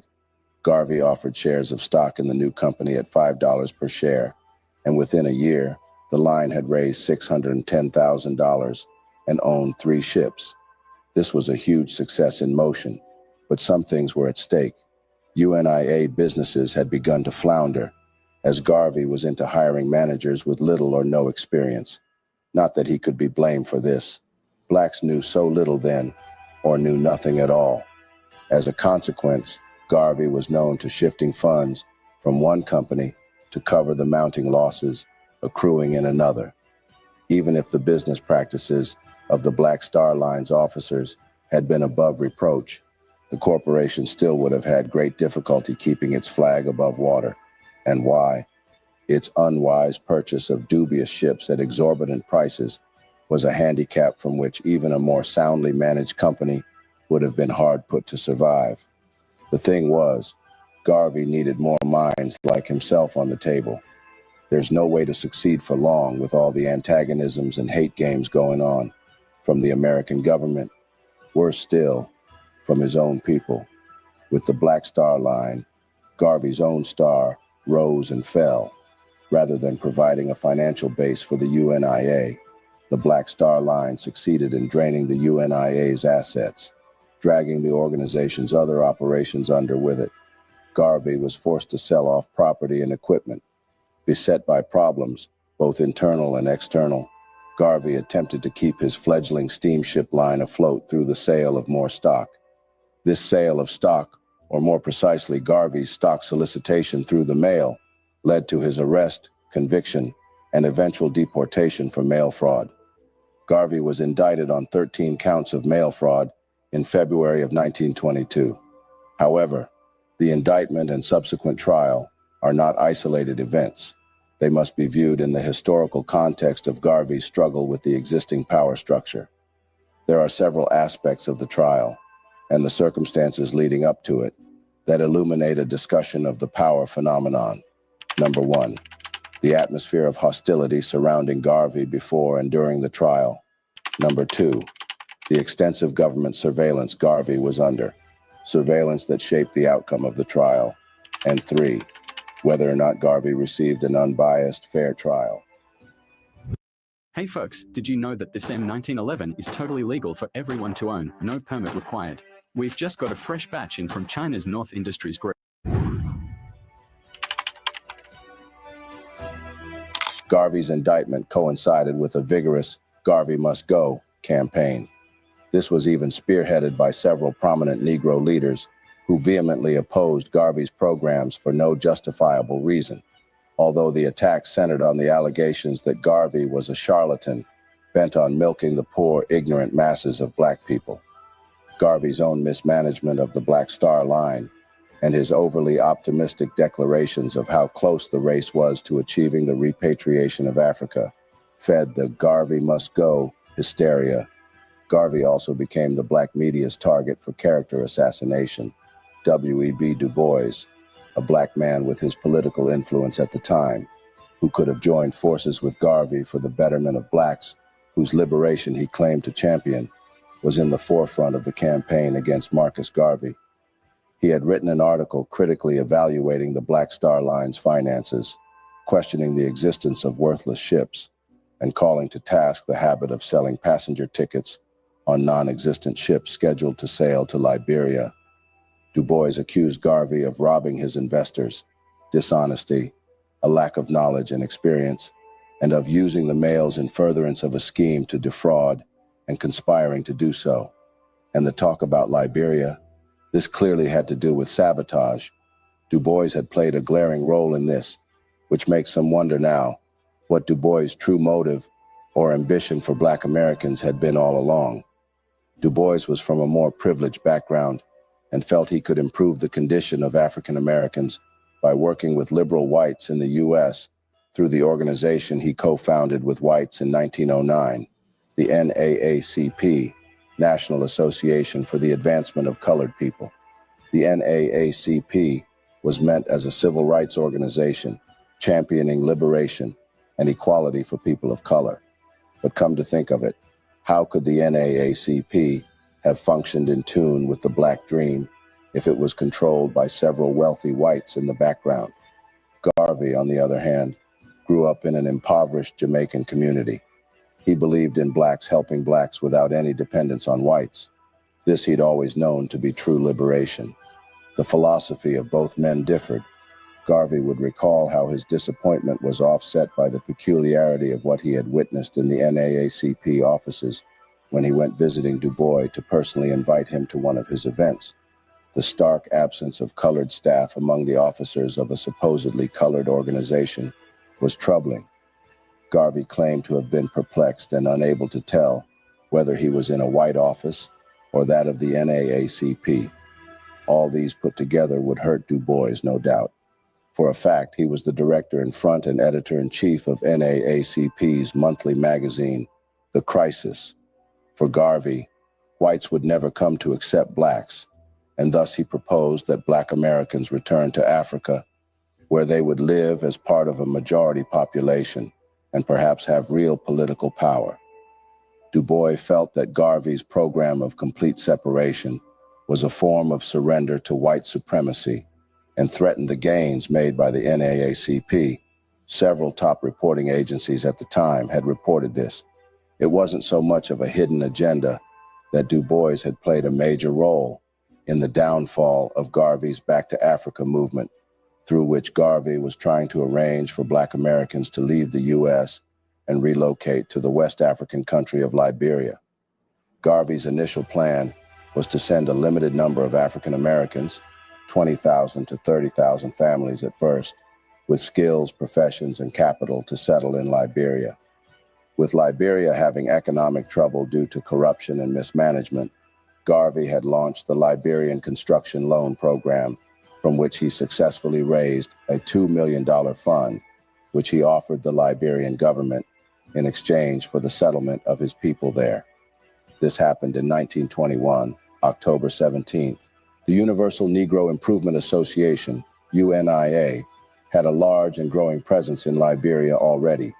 High-ranking members of the government and ordinary Liberian citizens were members of the UNIA or followers of Marcus Garvey, including former Presidents Arthur Barkley and Daniel E. Howard.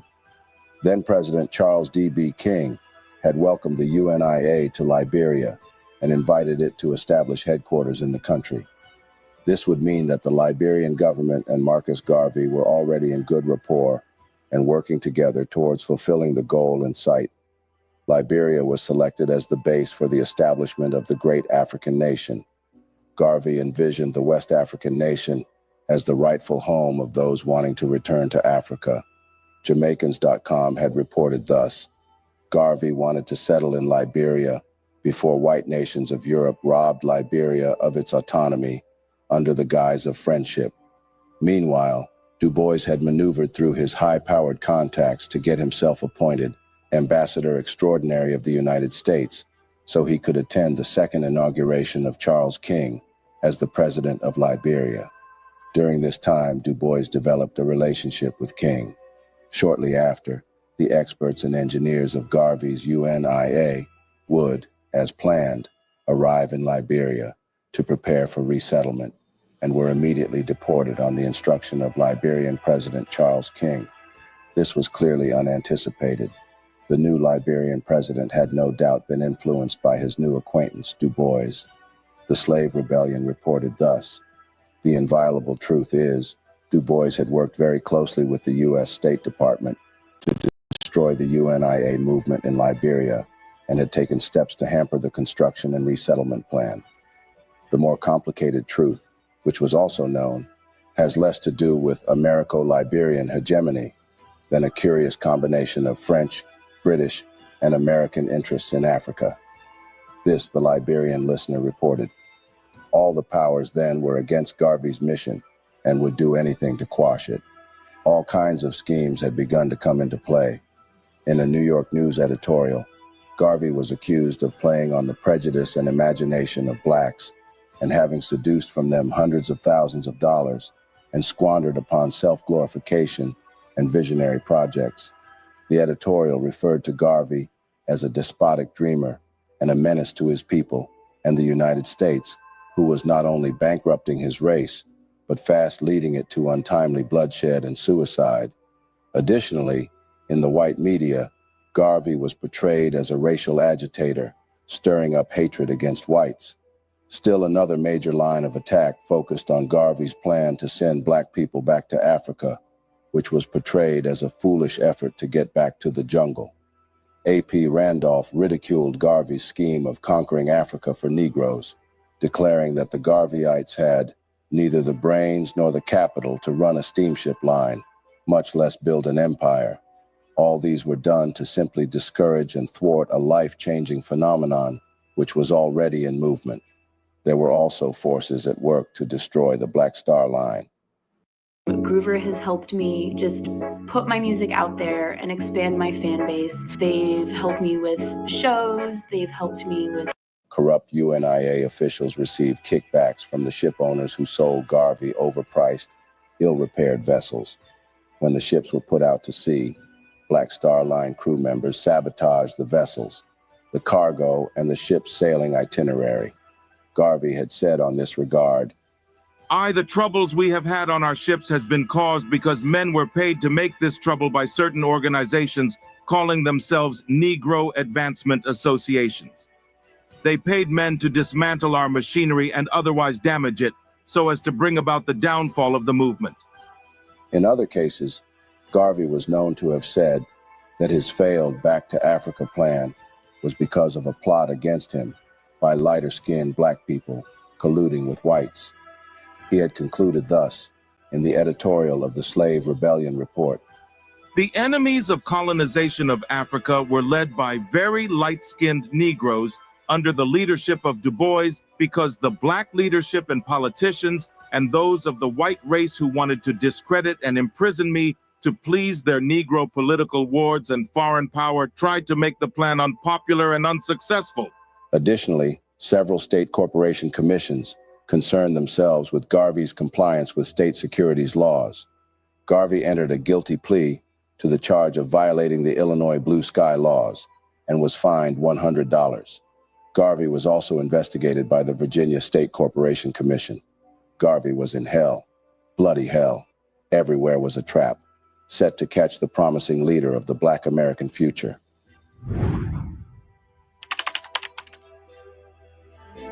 The United States government conducted an extensive and detailed investigation of Garvey's activities. One FBI agent's report stated that Garvey was, without doubt, one of the worst insiders in the United States today, among the Negroes who would do almost anything for him. If there should be any race trouble in New York at any time, there is no doubt that Garvey was sowing the seeds now for it. The scope and reach of the surveillance network was staggering. Garvey's activities were initially brought to the government's attention by the American Protective League, a citizen vigilante group set up to hunt for communists. The United States Military Intelligence Division began charting Garvey's activities and scrutinizing the content of his speeches to ascertain what type of threat he might pose to the government. This effort, coordinated with the British Military Intelligence Division and the United States Diplomatic Service, with the aid of the U.S. Postal Censorship Committee, which provided a means by which Garvey's international mail could be scrutinized, provided an international intelligence gathering mechanism which could monitor Garvey and the UNIA's activities throughout the world. J. Edgar Hoover originally began his observations of Garvey because he was considered an undesirable alien. In 1919, all aliens were under suspicion as communist infiltrators or sympathizers. Garvey's speeches were also scrutinized to determine whether he was in violation of the Sedition Acts. After Garvey was determined not to be a communist, the surveillance effort was classified as an effort to gather information on Negro agitation or Negro radicalism, for which the government set up a special investigation section. Various government agencies regularly investigated Black individuals and organizations who spoke out against racial discrimination and injustice. The U.S. government at this point had no issues with assuming readily that Garvey's business program was a fraud. Government surveillance reports discussing the investigation of the Black Star Line described Garvey as a get-rich-quick artist. Blacks who opposed Garvey painted him as a con artist, and statements to this effect were made to government agents and Black publications. A significant portion of the intelligence on Garvey was gathered by Blacks who were either agents, informants, or UNIA infiltrators. These men were instructed to circulate among the various communities where unrest was being reported among the Negro population. They were to remain long enough in each community to determine for themselves what the real trouble was, and then by conversations and formal talks in Negro churches and other meeting places to persuade the Negroes in the community. $453,000 in a single month as an affiliate marketer without relying on Google, Facebook. That the actions being suggested to them by persons who had previously circulated among them would lead to very serious consequences, if not abandoned. Garvey and his followers had become aware that there were Blacks who were spying on their organization and made some attempts to identify those persons. You know, in times of war, we usually shoot spies. And it would be a good thing if for some reason the Negroes could get rid of the spies, of his writing and telling everything to the white man. If there is a Negro in this house who has been here for that purpose, if he attempts to report the speech, you would do yourself credit to simply report the same to us. However, forces from within, as well as without, would undermine the UNIA and hasten its decline. Every aspect of Garvey's business operations was under strict scrutiny. Through UNIA informants, the government had secured the minute details of the Black Star Line's financial affairs. Agents of government intelligence knew in advance when Garvey or UNIA representatives would be embarking on a Black Star Line promotional tour, and agents faithfully recorded every success and failure. Whereas Garvey wasn't actually doing these things as a hidden agenda, as it is neither criminal nor illegitimate to want what's best for oneself and one's people. When Garvey attempted to buy more ships, a broker, conspiring with a top UNIA officer, embezzled thousands of dollars in deposit money. As a result of this, and I intentionally been just sitting back, letting y'all digest what's going on in this story. And the reason being is because we don't get a lot of information about Marcus Garvey, and we don't get a lot of information about, you know, who he was. Like, we hear the name, but I noticed when I was 20-something years old when I finally said, let me look up who Marcus Garvey is. Because you know you don't learn about Garvey in school. You hear nothing about Garvey and about the boats and everything he did. So I just wanted y'all to be able to digest this. And it's only like 2 minutes left, so I just wanted to let y'all know I intentionally stayed out y'all way on this documentary. Theft. J. Edgar Hoover advised the U.S. Shipping Board, from whom Garvey had attempted to purchase the ships, not to sell anything to Garvey, and forced the shipping board to renege on a contract for sale. These acts greatly undermined the financial integrity of the Black Star Line. It moreover undermined the confidence UNIA members placed in Garvey's vision of a redeemed race. However, an overwhelming majority of the fiercely devoted UNIA membership still believed implicitly in its martyred leader and accepted unquestioningly his bitter account of the dishonesty and treachery that caused the downfall of the Black Star Line.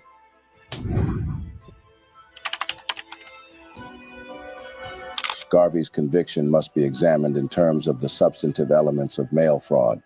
In order to secure a conviction for mail fraud, the prosecution had to prove that the defendant, 1, had the intent to defraud, 2, had devised a scheme or device to defraud, and 3, made use of the mails in furtherance of his scheme to defraud. Paradoxically, although the government proved its case, Garvey was clearly not guilty. The trial court, the United States Attorney, the jury, the Circuit Court of Appeals, and the general public had assumed from the start, without proof, that Garvey's plans were fraudulent. An examination of the Circuit Court's opinion makes clear that the only issue they felt called upon to decide on appeal was whether or not Garvey made use of the mails. This was the exact capital definition of prejudice. The sole motive here had been to destroy a life and world-changing vision for blacks. And that... See, once Garvey said that the black man needed a boat, the Chinese get their food from China.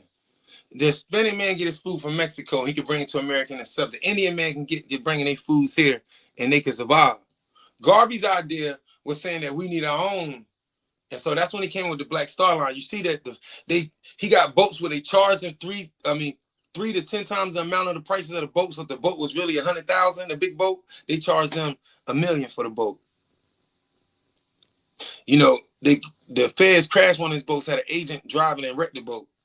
You know, and then at the end, from the beginning, he always sent out stuff to his followers. Like, if you supported him, he send you stuff like, hey, donate a quarter, donate 50 cents, donate $1 for black men, because they seen it. He would come to the city. We had a black military. Garvey had to where we had a military who the black men are part of NIA. They had uniforms. They marched down the street. So if the Klan hung somebody in this state, they're going to march 1,000 soldiers deep from that city and from other places.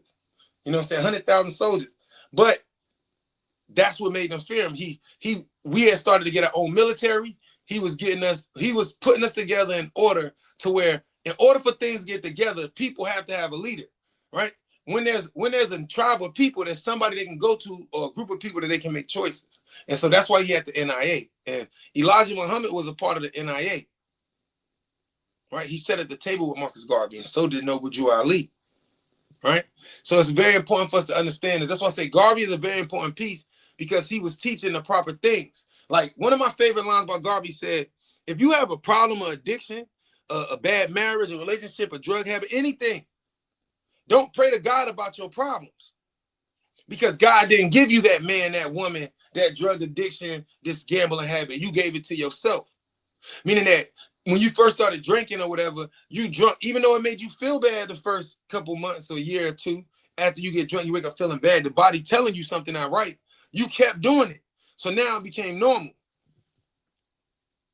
So you can't pray to God to fix this addiction. You gotta, the same way how you gave yourself this addiction, you gotta give yourself, you gotta take it away from yourself. So if you spent 5 years smoking cigarettes, you gotta first build up 90 days without smoking. Then you gotta build up a year. You gotta build up just as much time not smoking to where your mind or psychologically it becomes normal that you're not doing it. And I'm telling y'all from experience, because I stopped smoking cigarettes cold turkey twice, right? Could not be destroyed unless Garvey was destroyed. Nothing more. In closing, Garvey would always be remembered. His legacy would always be pure gold. Nothing in the world can change that. Garvey would always be one amongst many whose imprint could never be erased from the history of great men who walked the earth. That brings us to the end of yet another video segment. Like, share, and reach out to us in the comment section to share thoughts. Remember, we're always delighted to pick from them. Subscribe to join us fully in the ride. We are very pleased to do this with you. Thank you for I hope watching. y'all really enjoyed the Marcus Garvey video. I hope it really stood out to y'all. My fault. I hope y'all really enjoyed this Marcus Garvey video, because it was a very good video and I thought it was quick. And sometimes I like giving y'all the 30-minute, 15-minute one to get y'all going. And if people really like it, I bring them back from the feedback. So like the real Garvey one is like 2 hours long, and we'll watch that. But I like to get the feedback. I give y'all multiple styles of video. Some things for entertainment, but we still can learn from them. Some things from a historical perspective that we need. Some things from a psychological perspective, and some things about the world and where we at right now and how we navigate in the world right now. And it's really important that we have all of these different avenues and ways. So that's why I don't just try to, when I'm doing these podcasts of Organic Minds and having these conversations with you, the videos I bring y'all, I'm bringing you videos that we can laugh about, it's relatable, but at the same time we can learn from them. And then I always will bring you a deeper conversation at the end for all my deep thinkers and the people that like the pure, you know what I'm saying, that like their knowledge uncut and not stepped on. And then my early on in the conversations would be for the things that everybody kind of surface level that we can all relate, but we can still pull deep things from. You know what I mean? So on this next video right here, we're gonna be talking about it. This is a guy, he used to be a mob boss, but he got his own podcast. So he's talking to a bodyguard that he bodyguarded for rappers, singers, actors, and he was at some of these Diddy parties. And I thought this was some of the best information that I could bring y'all. So let's get to it. On the phone. And and he talked a lot about Diddy, what he knew, and some of it was controversial, some of it, but hey, you know what? When I sit down with somebody, they say what they say, and I respect that, and we take it from there. But you were involved somewhat with Diddy because you were a bodyguard to somebody that went to some of his parties, correct? Yes, sir. That's exactly how it happened. And were you at a lot of these freak offs, I guess we got to call them? So here's the thing. I only been to 3 of his events. Now, when the first part of the event is a normal socializing mixer, upscale, the who's who is there, it's normal. But when you see the guy come out with the black suit and he's collecting everyone's cell phone and then inviting them to another party, which I say it's layers to it. They're inviting you to another part of the party where everybody cannot go. Mm. You see, so then that's when discrepancies start to take place because, my business is predicated on protecting women mostly because, you know how dudes are with a lot of money, they can straddle the fence. So once ladies in the industry know, like, oh, he's got integrity, he can't be bought, stuff like that, you know, you get booked a lot. So in one instance, I was with a lady, and she on the cover of the Gucci magazine. Beautiful lady, a real runway model. And oftentimes, you know, when you're doing close protection work for a model, where they barely get to eat at all. Mm. And when they do eat, like they'll get like the nutrients out of it. They'll Right. chew a grape, but they won't swallow the grape. They're trying to maintain, because they're trying to maintain their figure. Yeah. So, you know, one glass of wine to that person, she's gonna get drunk fast. Right. So, you know, my job, you got to monitor those things. And a situation took place where it was a couple of us, and it's 4 of us total, 3 ladies, the principal and her 2 buddies. They sipped something and they started getting sick. And this was the woman you were protecting. You were her security. Yes. Yeah. So, you know, my antennas go up. You know, it led to a confrontation because I noticed that certain people knew what was going on. And a guy told me to relax, it's normal. No, this is not normal. Y'all don't know who y'all got here today. And, you know, it led to a confrontation. I ended up getting hit with a bottle, get stitches. You know, a couple guys had to go to the hospital, stuff like that. Well, was it one of Diddy's bodyguards or one of his security people? Yeah. Yeah, some people from this team. Mm-hmm. What if I told you that Pi not only does it block ads, but it also pays you? And I'm looking to... But you know, it's got a team. It's got a team of people.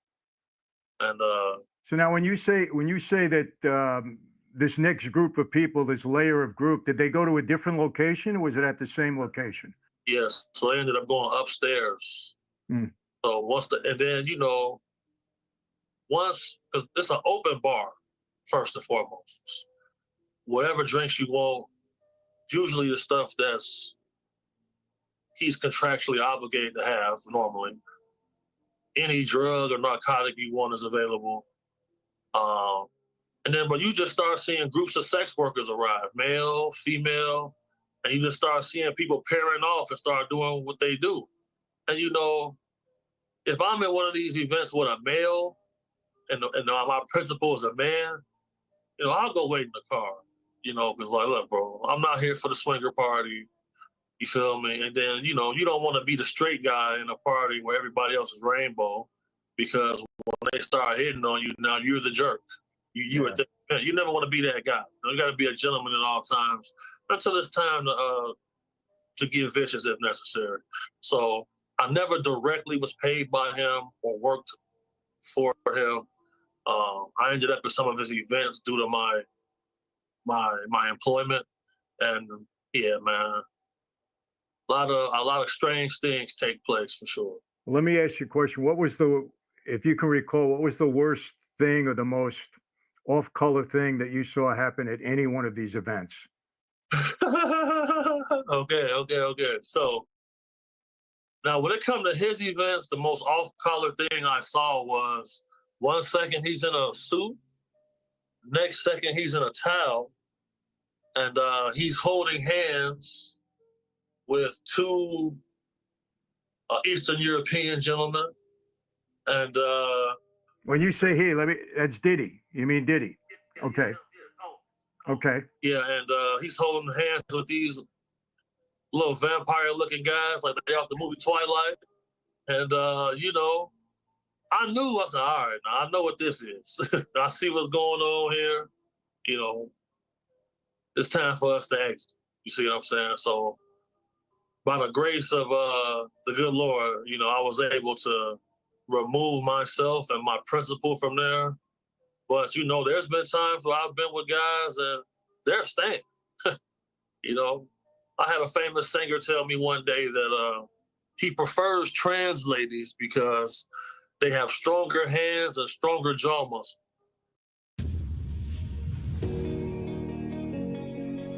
I'm David Henson of Henson. Now, who told you that? He's a singer. His name's Bobby Valentino. Bobby Valentino. Unbelievable. Yeah, so, you know, but we grew up, we never looked up to these type of people. We always looked up to the gangsters, bro. So, like, the gangster guys, my uncles and all of them, they would always say, man, be careful, man. That entertainment stuff is for sissies, stuff like that. Exactly. And so it's all about perspective. Well, let me ask you this. There's been some talk that he had some drinks that were laced with something. Laced in drinks in the hip hop, entertainment, fashion industry is a big thing. And what do they lace it with? Well, previously it was Rutherland. And then the onset of... You got to forgive me, homie, but what is that? What is Rutherland? Rutherland, you ever heard the term someone got roof? Oh, yeah, Rutherland. Yeah, I'm sorry. Yeah, I got it. Yeah. Rutherland was like the majority, but, whenever you see guys doing a lot of cocaine, scopolamine is going to be around. Mm-hmm. And scopolamine, once you're dosed with scopolamine, a person can take you to the ATM machine. They can say, empty your ATM machine, empty your account. You're going to empty the account out, give away all your furniture. You have no control of yourself until it wears off. And it's usually permanent neurological problems that come from being dosed with scopolamine. So Rutherland and scopolamine is something I was always leery of, for sure. Do you know if that ever happened at a Diddy party? So I will say this. There are a lot of people in my inbox who are on active indictments toward him who are alleging that this took place. So, recently he came under scrutiny because of liquid GHB. Now, liquid GHB in a very small amount can incapacitate you. Lowers your heart rate to the point where someone may think you're asleep or dead, but you're really not. So there are people in the indictment saying that, he squirted them with baby oil and they passed out. And what do you, and in my thinking, the only reason you would want to do that is to take advantage of somebody, whether it be sexually or any other way. Right. And what I've grown to understand is any man who does ecstasy for longer than 2 or 3 years, they start to become a sexual diva. This guy Combs.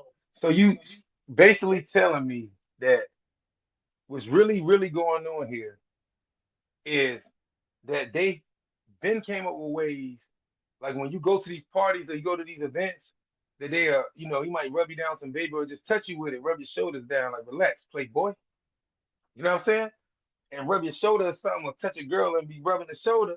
And next thing you know, you wake up butt naked in a onesie with your ass out and don't know what the fuck just happened, right? But think about how crazy this is on a deeper level, that they got shit that they can put in, whether if it's your lotion. You could be staying somewhere and you can be like, hey, you got some lotion or something, and anything they give you, lotion, deodorant, once you touch yourself with it, you fucked up. And this is how they was getting off. So a lot of people, what we're learning is that a lot of people who eventually sold their soul, as we called it, did they sell it if they was being manipulated? But they knew that at that point they was already stuck and caught up. But I thought it's interesting because he's been on other stuff too, this guy. So it's not like this is like the first time if you ever want to look him up. But it's everything he's saying the truth on. We need to start understanding that this Diddy shit is so much deeper than what we could even imagine. Combs been doing ecstasy for 20 years. Mm.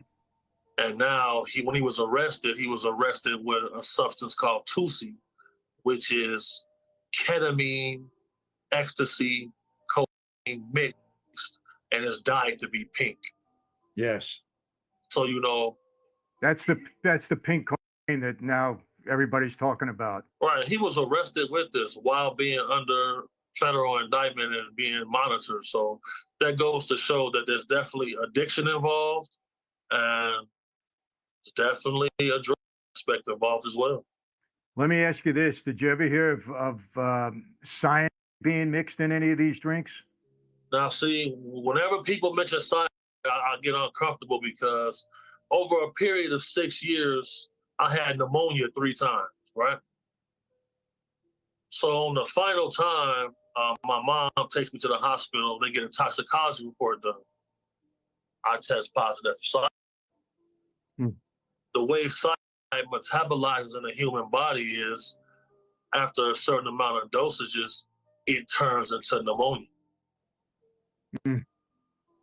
Kim Porter, his ex-wife, died from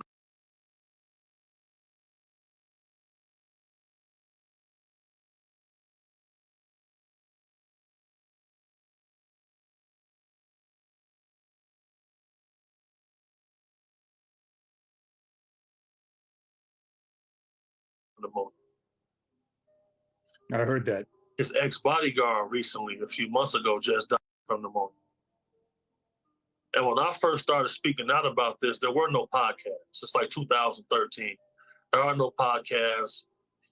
Social media is really just starting to get ingrained in society. So people told me I was crazy, said I was a hater, but I work hand in hand with law enforcement in my career path. And, you know, they And I want to say this too about everything. When it comes down to this, it's so much deeper than we could even imagine or ever think, or what we could even think this was. And so he was saying 2013 it happened, he was trying to tell people. It reminded me of, like, as an artist, when I was telling people for years, like going back, like you said, 2013, 2012, 2014, like bro, why you ain't knowing, why you ain't got no deal? And it's like, I can't explain to people. Some people you explain like, yo, I'm not doing all of that. I'm not into that. I'm gonna figure it out on my own, because you know what I'm saying?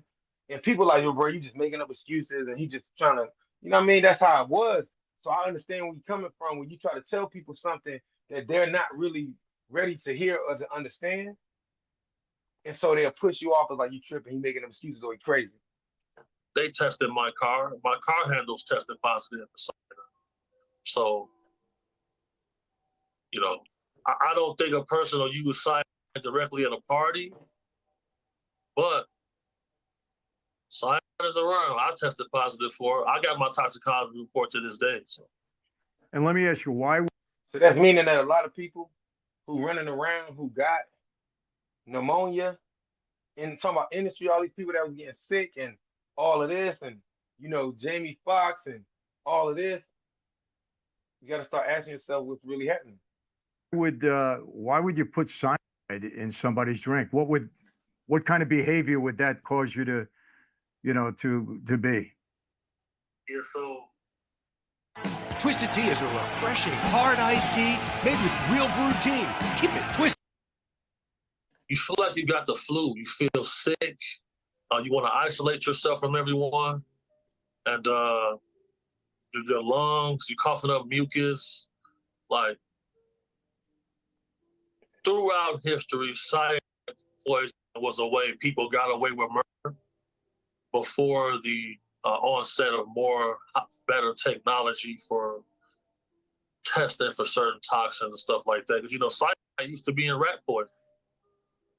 So, you know, it's all type of cold case files, this person.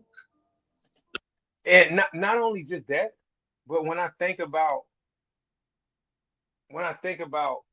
Eazy-E, when they trying to say that Eazy-E had AIDS, because they would say a person with AIDS dies of pneumonia, right?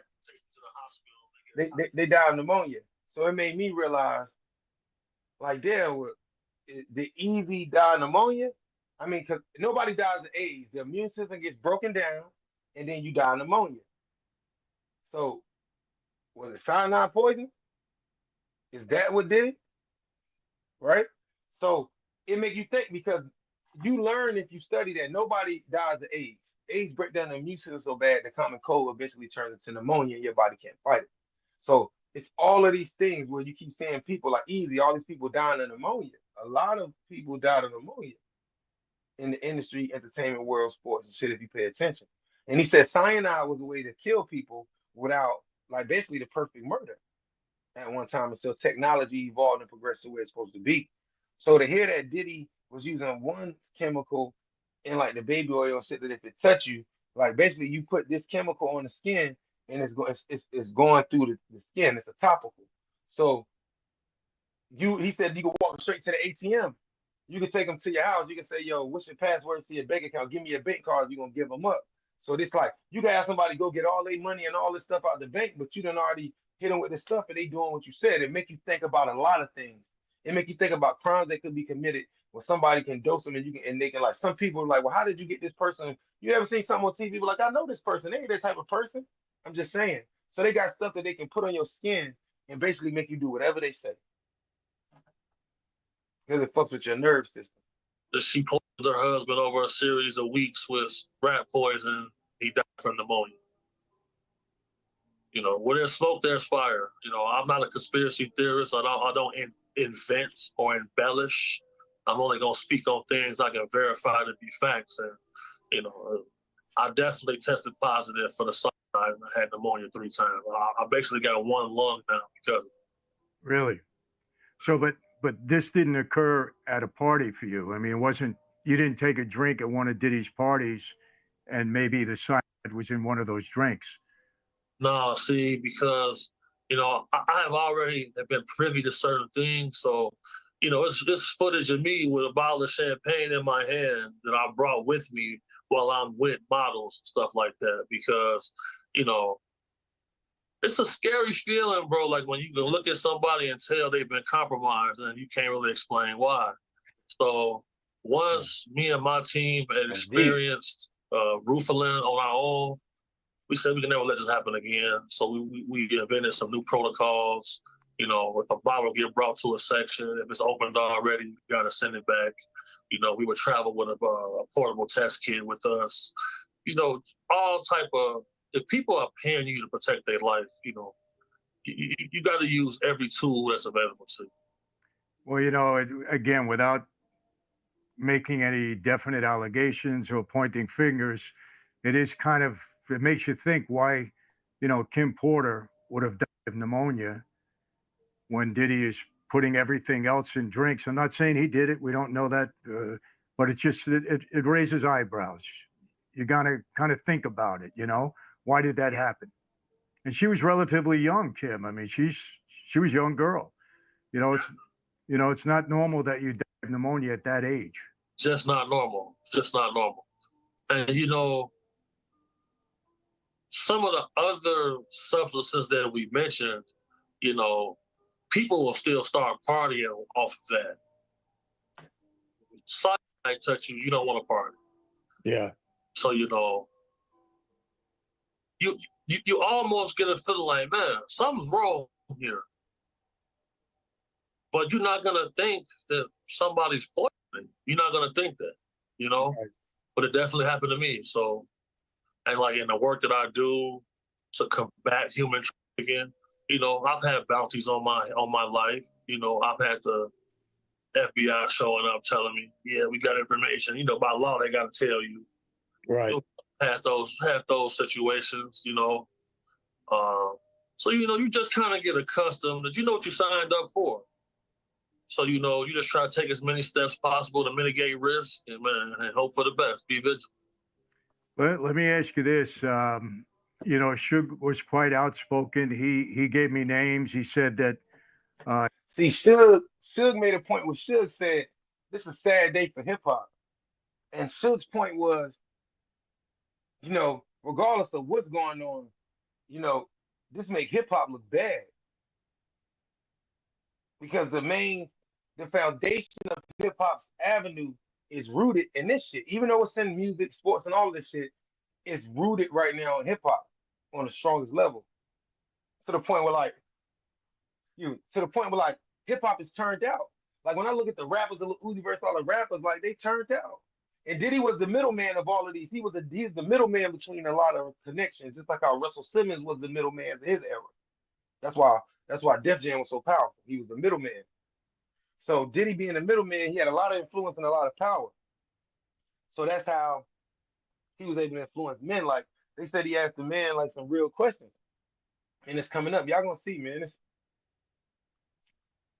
Let's go. I'm gonna skip past let's go to the Jamie joint. And these people, they can bring you more visibility. Because it's a long interview, I'm gonna give you pieces. Let's talk about what he said about Jamie. Ask is this.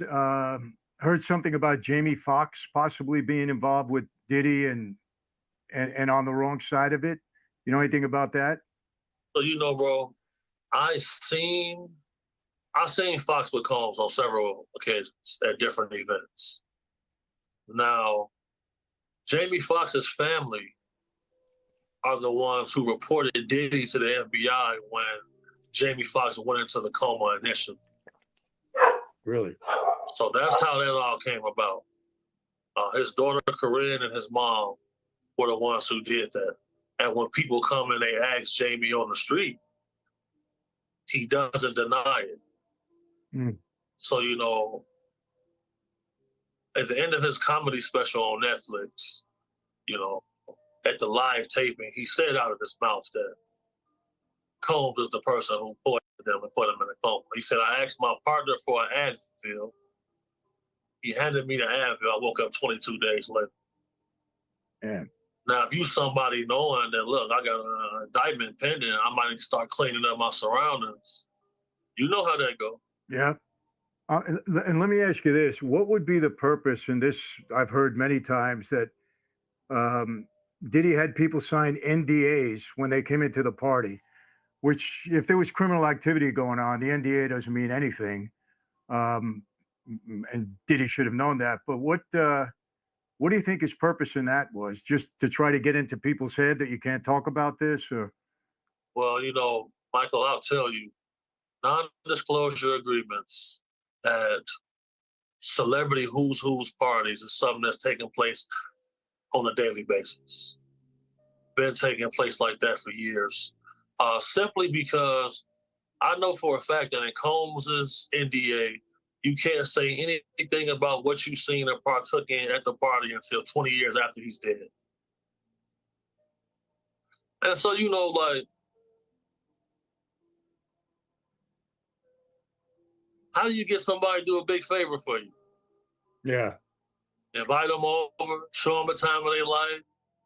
You got them on camera doing something they're not supposed to do. Right. You put that call in for that favor. Hey, buddy, remember that day I really need to get this person right here signed to this person. Or I really need to get this person to stop speaking on that radio channel about me negatively. That's how it happened. Hmm. Let me ask you, you know, one of the questions I had is, how does this go on for 20 some odd years? And the reason I say that, maybe there's a little, I don't want to say resentment, that's not the right word, but in my former life, the FBI was on us 24/7. We were like, I mean, I was indicted 7 times. I was arrested 18 times. I went to trial 5 times. I had 2 federal racketeering cases, 1 state. They were on me constantly. And look, I was a criminal. You know, I was doing what I was doing, but I wasn't doing these kind of parties or anything like that. What I'm saying is, how does this go unnoticed or unbothered, I would say, for 20 years? So my first reaction is, this guy must be an informant. He must be doing something with the government. This is my thought. I have nothing to back that up, until Suge said to me that Diddy's been an informant for years. Right. What's your thought on that? Okay, so my thoughts on this is this. In your situation, you were making millions. And they couldn't really prove that you was doing it legally. Right. So they were out to prove that you were doing it illegally. You're exactly right. With Combs, they know how he's making his millions. So it's like, okay, we're not going to be able to go after him for taxes. We're not going to be able to go after him for operating a criminal syndicate that's doing racketeering as the source of income. And then you're operating in a network of people where, you know, he was the middleman. He's the party guy for the guys who really got the money. Because none of these problems started for him until he went after the liquor company that owned Ciroc. We all thought he was part owner of Ciroc. Mm-hmm. The moment he won that lawsuit, shortly after that, he sold Revolt TV. Revolt TV was his baby. It's his own network. He worked hard on that. So when I saw he sold that to his buddy, I'm like, all right now. And it go back to what? It goes back to the fact of that Diddy, we all thought he owned Ciroc. See, this goes back to everybody. We get sold the illusion that all of these black men own something, and most of none of them own anything. They were partners, but by time, like Swiss Beats said at the radio station years ago, he said, yo, by time you do the high level mathematics and the trigonometry and all that shit, and do you really own anything? Because they had imprints, but they realized they didn't really own them. They were just like presidents of the company. So that's what we learned about hip hop. Most of the black men that we look up to, they made money, but did they really own anything? Respectfully. Even like we learned that later, like Nip owned like, certain things, but Nip had deals and there were certain things he didn't own. So he wasn't 100% independent. No shot at Nip, but it's the truth. We learned that Sam Cooke, he was the first person to own his own publishing and shit, but through the years of establishing his companies with that Jewish man, what ends up happening is he wrote him off the business within years, and by the time he got murdered, he didn't own nothing no more. Right? So that means he had it, but when he left, his legacy went to a Jewish family. Russell Simmons, he made all of this money, he's wealthy, but he was the reason why Jeezy and all these rappers got closed, because he was introducing them into, he said it on his live one day, he said he introduced Jay-Z and them into like the Russian billionaire that was a Jew, or is the relationship between the blacks and the Jews that they had to do these companies and these businesses and these imprints, right? So that's what we're learning, is that really, and that's why I had to realize when I was going around places and I was talking radio, and when I couldn't understand why, as an artist or as a businessman, being somebody who operates in business the way that I do, like making the music or whatever, no matter what I do, I'm always vertically integrated. But it's because I want to be more hands-on and involved. But it's not, how can I say, it's not so much a normal thing. So it looked weird to everybody. Everybody thought I was trying to do it all, right? But you start to learn that the reason why it's been so hard, or the journey was harder at times and it gets easier through time, is that I had to realize, like, sometimes, let's say for people like me, because it don't got to be rap, whatever we do, right? Or whatever it is that we ambition about, sometimes we have to realize the biggest and the most important factor, that we might be doing something that has never really been done before in our lifetime. And that's why you're in a unique space. I had to realize, damn, I might be the only black man who really genuinely owns every piece, right? And that's why it's such a struggle. And you might be the first man or woman to be doing something the way you're doing it. And everybody else is so used to getting it done this way that when you do it, it makes it a little more. You get what I'm saying? Word just came down. They coming after him. Because you got those big corporations, you got 5 or 6, you probably got 2 billionaires, a couple hundred millionaires on the board of directors. On Combs' board of directors, it's just him. Nobody on his board of directors is going to be a real affluence to the point where, they can really go and donate to a presidential campaign or something like that. So, Combs felt like he was bigger than the program. And once he demonstrated certain activities, it led to his demise, because,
the human trafficking division in the United States is a small group.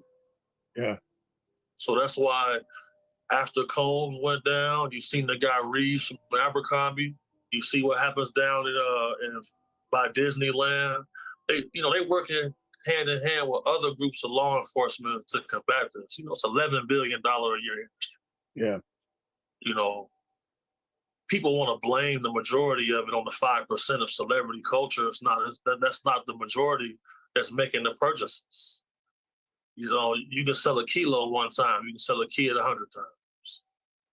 So, once they was able to see that he violated interstate commerce laws by flying underage people on planes for sex and stuff like that, that's what led to his demise. And then once he was off the street, people feel safe now. He's a dangerous person. He's not a pushover. His name's associated with murders, various assaults, explosives in someone's vehicle. Feds say they got him actively while under indictment, calling witnesses, trying to get them to change their story. They told him, you can stay on the street as long as you're not calling witnesses and your private jet is in 2 different states. This guy standing on the street with a sucker. Yeah. And a group of young girls, they're excited to see him. Then that plane came to New York. They picked him up. They picked him up immediately. And see, that I love the way he break it down, because you get the insight of what's really going on. And when they was trying to say that they found tunnels leading from Diddy's house to Michael Jackson's house, if that's true, we gotta start to really pay attention. We never like to talk about it because a lot of celebrities stood up for Michael Jackson. So I did an investigation for myself like 2 years ago. Spiritually woke, full-minded, fully mentally a man. And I dug and I looked at all the old interviews with Michael Jackson, and I think one of the kids was Macaulay Culkin's, and I looked at all of these kids who spoke in the documentary. And as a 30-plus-year-old man, there's certain things in those as a man that was just like, oh, hell no, red flags. Like, it was one interview where Michael Jackson's talking. And matter of fact, I might bring it in the combo so I can show you. And the little boy talking is like Michael Jackson. He talking to him, and the little boy goes sits on Mike's lap, and he's hugging him. But the way that it's kind of like, it's not natural, right? It's those things that I had to look at and be like, something's not right.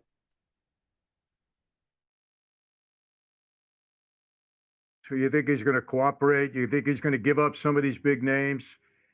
Yeah. Hey, listen, I'll tell you this, homie. I was in the exact same prison on the same, it should be a jail rather. I was in the jail where Epstein was. I was on that tier. I was in those cells. There's no way in my mind that you're going to commit suicide. No way. You can't do it. They're watching that tier all the time. The cameras are on. For everything to go off at one time, it would still be hard for him to commit suicide because there's nothing there. There's nothing on the ceiling. The bed is this high. You couldn't do it. So my point is, I think they got rid of Epstein. I'll swear to that. I don't know what's going to happen with Diddy. It's listed in the Epstein investigation that on the day that he died, the cameras were not working on that tier. Right. You know what that means. Absolutely. And I don't feel like the average American understands how cheap the price of life is now. Combs, they said that 1,000 bottles of baby oil, allegedly some of the bottles tested positive for liquid GHB. So if we do the math on that, 1,000 bottles, 8 ounces, what's that, 54 pounds of GHB? Mm-hmm. Mandatory life sentence. Right. $58 million bail package denied. And think about this. Earlier, he was saying that GHB is the stuff that I could put in a baby oil. When it touch your skin, you don't remember nothing. It goes straight to your nerves. They can make you do whatever they want. It go. That's what he was saying. Hey, go to the bank and pull out all your money. Hey, give me all your jewelry. They just go get it and hand it to you. Won't even remember this shit. And they have when I look at some of the people that spoke out against Diddy, they look a little off, right? Like the white girl from Making the Band, right? When I look at some of these celebrities, like look at them. You know what I'm saying? Mm-hmm. All of the prosecutors on that case are women. We also seen the mayor, Eric, get indicted. Right. FBI was trying to save face before the election to not get disbanded. So they did what they did, racked up some big cases, locked some people up. Combs is going to have to give up people if he ever wants to see the light of day again. He's facing several life sentences. And he don't have murders he can give up. But if he does, he will. So January 20 was a trial start May 25th? Yeah. We're gonna see some interesting things start to take place before then. Do you see they come in, season his notes? He get a little win in court. They gotta destroy the notes they took. Yeah. He wants to change his jail because he knows he can get Epstein in there. Yeah, you know, my thinking is he either disappears, meaning some kind of accidental death, number one. Number two, he cooperates and gives up somebody that law enforcement might think is more important than him, or he goes to jail forever. I mean, it's going to be, I don't see him standing up. Let's put it this way. I don't see that either, because why would you as a billionaire need automatic rifles with defaced serial numbers? Let me show you how to block this ad. First, you're gonna click on this video, then you're gonna It's never been easier to start a... Yeah, they came to Ben Affleck. Hold on, we're gonna go back for a second. I hit the button on y'all. Where was we? Epstein suicide. Yeah. We're gonna see some interesting things start to take place before then. Do you see they come in, season his notes? He get a little win in court. They gotta destroy the notes they took. Yeah. He wants to change his jail because he knows he can get Epstein in there. Yeah, you know, my thinking is he either disappears, meaning some kind of accidental death, number one. Number two, he cooperates and gives up somebody that law enforcement might think is more important than him, or he goes to jail forever. I mean, it's going to be, I don't see him standing up. Let's put it this way. I don't see that either, because why would you as a billionaire need automatic rifles with defaced serial numbers? Mm-hmm. Why would you need that? You're doing things you're not supposed to be doing. And I feel like there is another criminal drug dealing element that they're working on, because when they first stopped this plane, they arrested his mule. And then when they arrest you again, you still got drugs on you. That's operating like somebody who's been cooperating. Yeah. So Suge saying that he's been cooperating is not too far off in your opinion. Not too far off at all. Not too far off at all, because Keefe D is in Las Vegas, is in Clark County right now, and he's saying Diddy the one paid us to kill Tupac. Really? Yeah, he did say that. Yeah. Saying that, you know, allegedly the feds have a list of people that he's responsible for their demise. Mm-hmm. They also said they have him on camera at his residence assaulting a male sex worker. Not only that, but if y'all didn't catch with episode 8, Nipsey's family have reportedly found Diddy as a person of interest in Nipsey's murder. So pay attention. It was all over the news. I brought it on episode 8. I showed y'all on that one. So if you go back to podcast 8, you'll see the news clip about it. How out of control are you? You paid this person to come here to have sex. You got to. Yeah. I know a dude, bro, personally, who he said he's out to eat with Combs, his sons, and some other people. And the topic came up, how much money would it cost for you to suck a penis? He said, man, I need at least 100,000. He said to me, he said, Combs said 100,000? Right now, you would do it. And he said, man, I was just playing. But he said Combs wasn't playing. Guy's a deviant, without a doubt. You know, it's amazing. He said Diddy. He said he know a dude that Diddy told him, like, how much would it cost for you to suck a? You feel me? Think about this shit. And just like how women be pressed, you know how women be pressed for little shit. If a man think a woman like money, he be like, how much? Da, da, da. You know what I'm saying? He was on it with men like that, and the dude be like, man, I'm gonna need like, you know, let's say like, nigga, you know, niggas in the hood. Let's say he's in the room back there, like, nigga, like, pay me $1 billion to get me to suck a dick. And the nigga he catch you later in the party, be like, yo, you really meant that? I got that $1 billion. You know what I'm saying? That's the type of sick ass nigga he is. That's the type of shit he on. You know? And I think that that's crazy because how could that be okay? Why was this allowed so long? And it's been going on in the industry. But he asked the question, and so that's how he was getting this in deal. How much would I? He was taking care of niggas off this.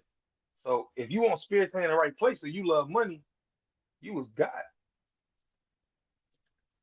As much as I've seen and been through in my life and witnessed, I don't understand how somebody gets this crazy and out of control. I'm telling you, it's the ecstasy. Gotta be. Brother, I promise you. I distinctly remember what the streets of Chicago were like before everyone was taking ecstasy on the weekend. Then it went to now people using this as a daily habit. Guys I thought were upstanding was getting caught with trans people. I seen this firsthand. I remember what the streets was like before the internet. I remember before the pills became a thing. It definitely played a role for sure.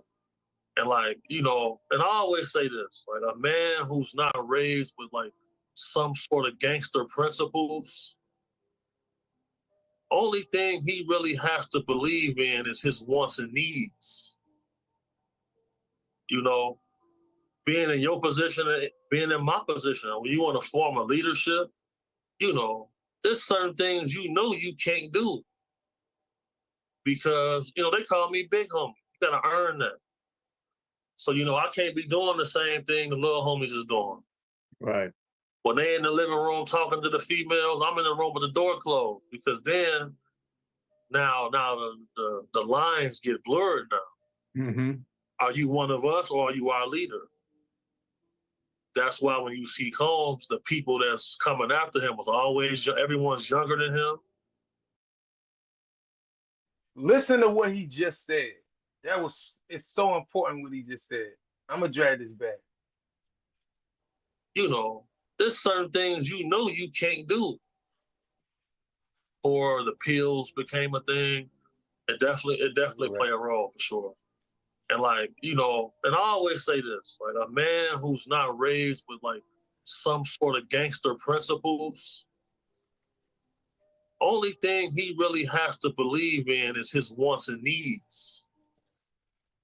A man who's not raised with any morals and principles, without any street intellect, the only thing he worries about or cares about is his needs. The only thing is their needs and wants. Think about that. See, if you really came from something to come from around structure or organization, then you know that there's a separation. You can, if now you the boss, you can't move like the workers no more.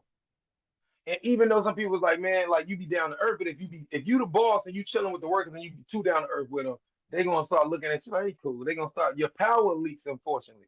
you seem less authoritarian, and you know what I'm saying, because you doing the same shit they doing. But if a person gets power who has no maturity or no understanding and wasn't raised in the streets or have no morals and principles, then when they get in power, they just taking, and the lifestyle is about what they want to need, no matter who they destroy or what they destroy.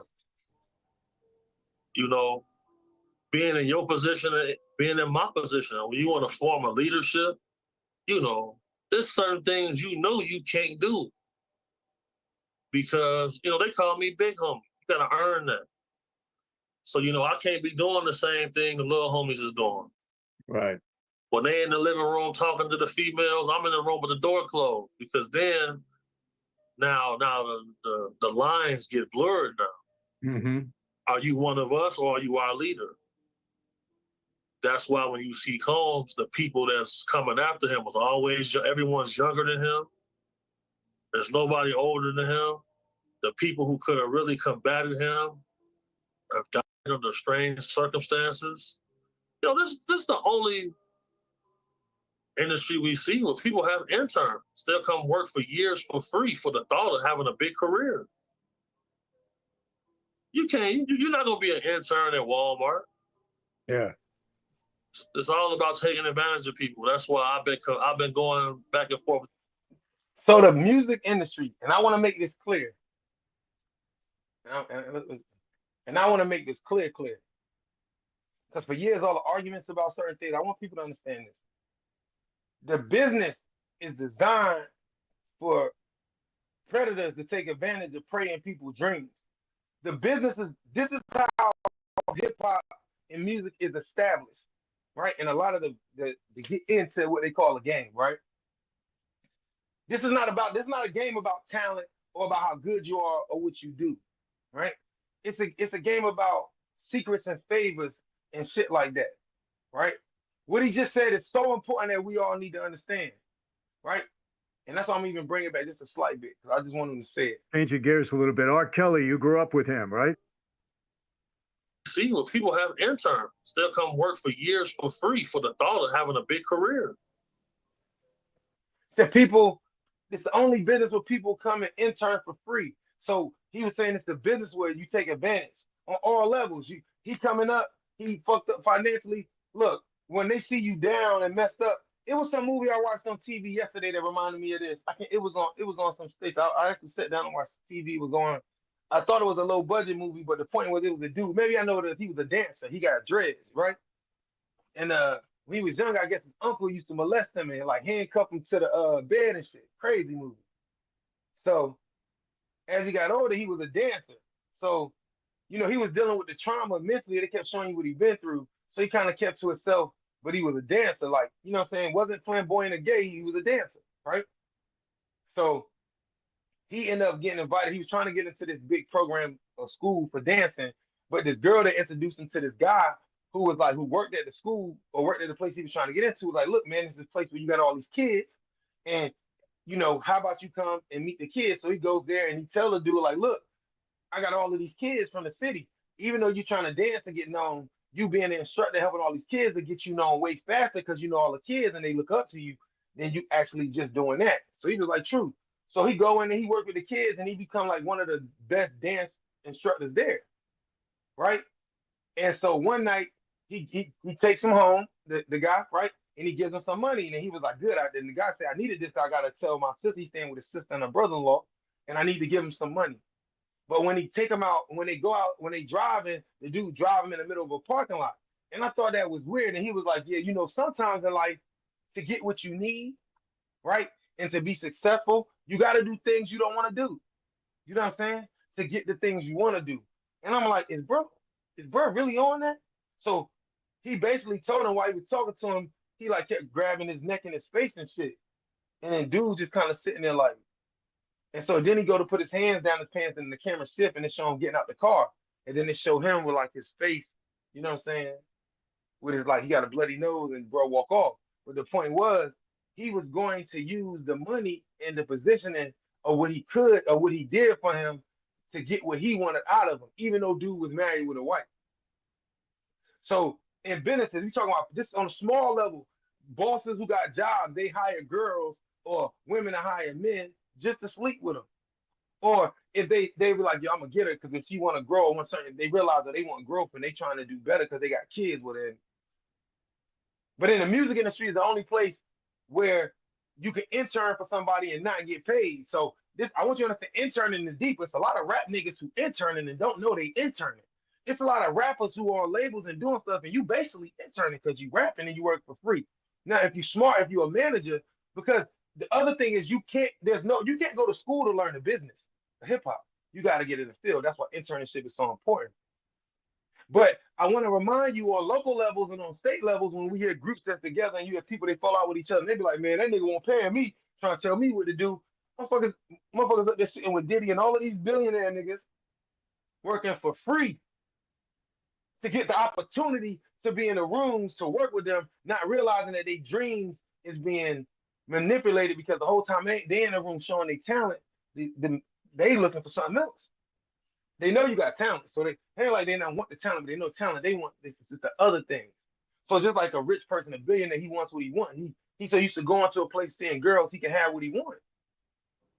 You can't. You're not gonna be an intern at Walmart. Yeah. It's all about taking advantage of people. That's why I've been going back and forth with these people for years. Let me ask you, change your gears a little bit. R. Kelly, you grew up with him, right? Grew up around him for sure. Yeah. What kind of guy? He's got his hands full now, for sure. Now listen, I swear on my mother, I never liked this dude. The people in my family, in my church, they would say, why are they bringing this pedophile in? They were saying this years ago. You know, I know dudes who took their daughter to him for voice lessons. He go pick his daughter up. He got $50,000 cash with him now.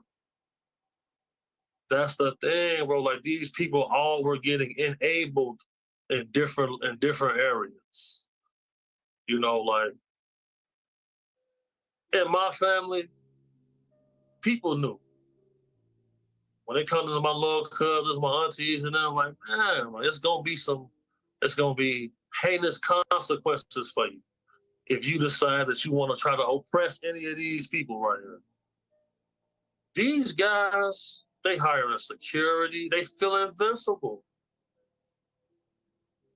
You know, just like I know, that in certain organizations, there are rules.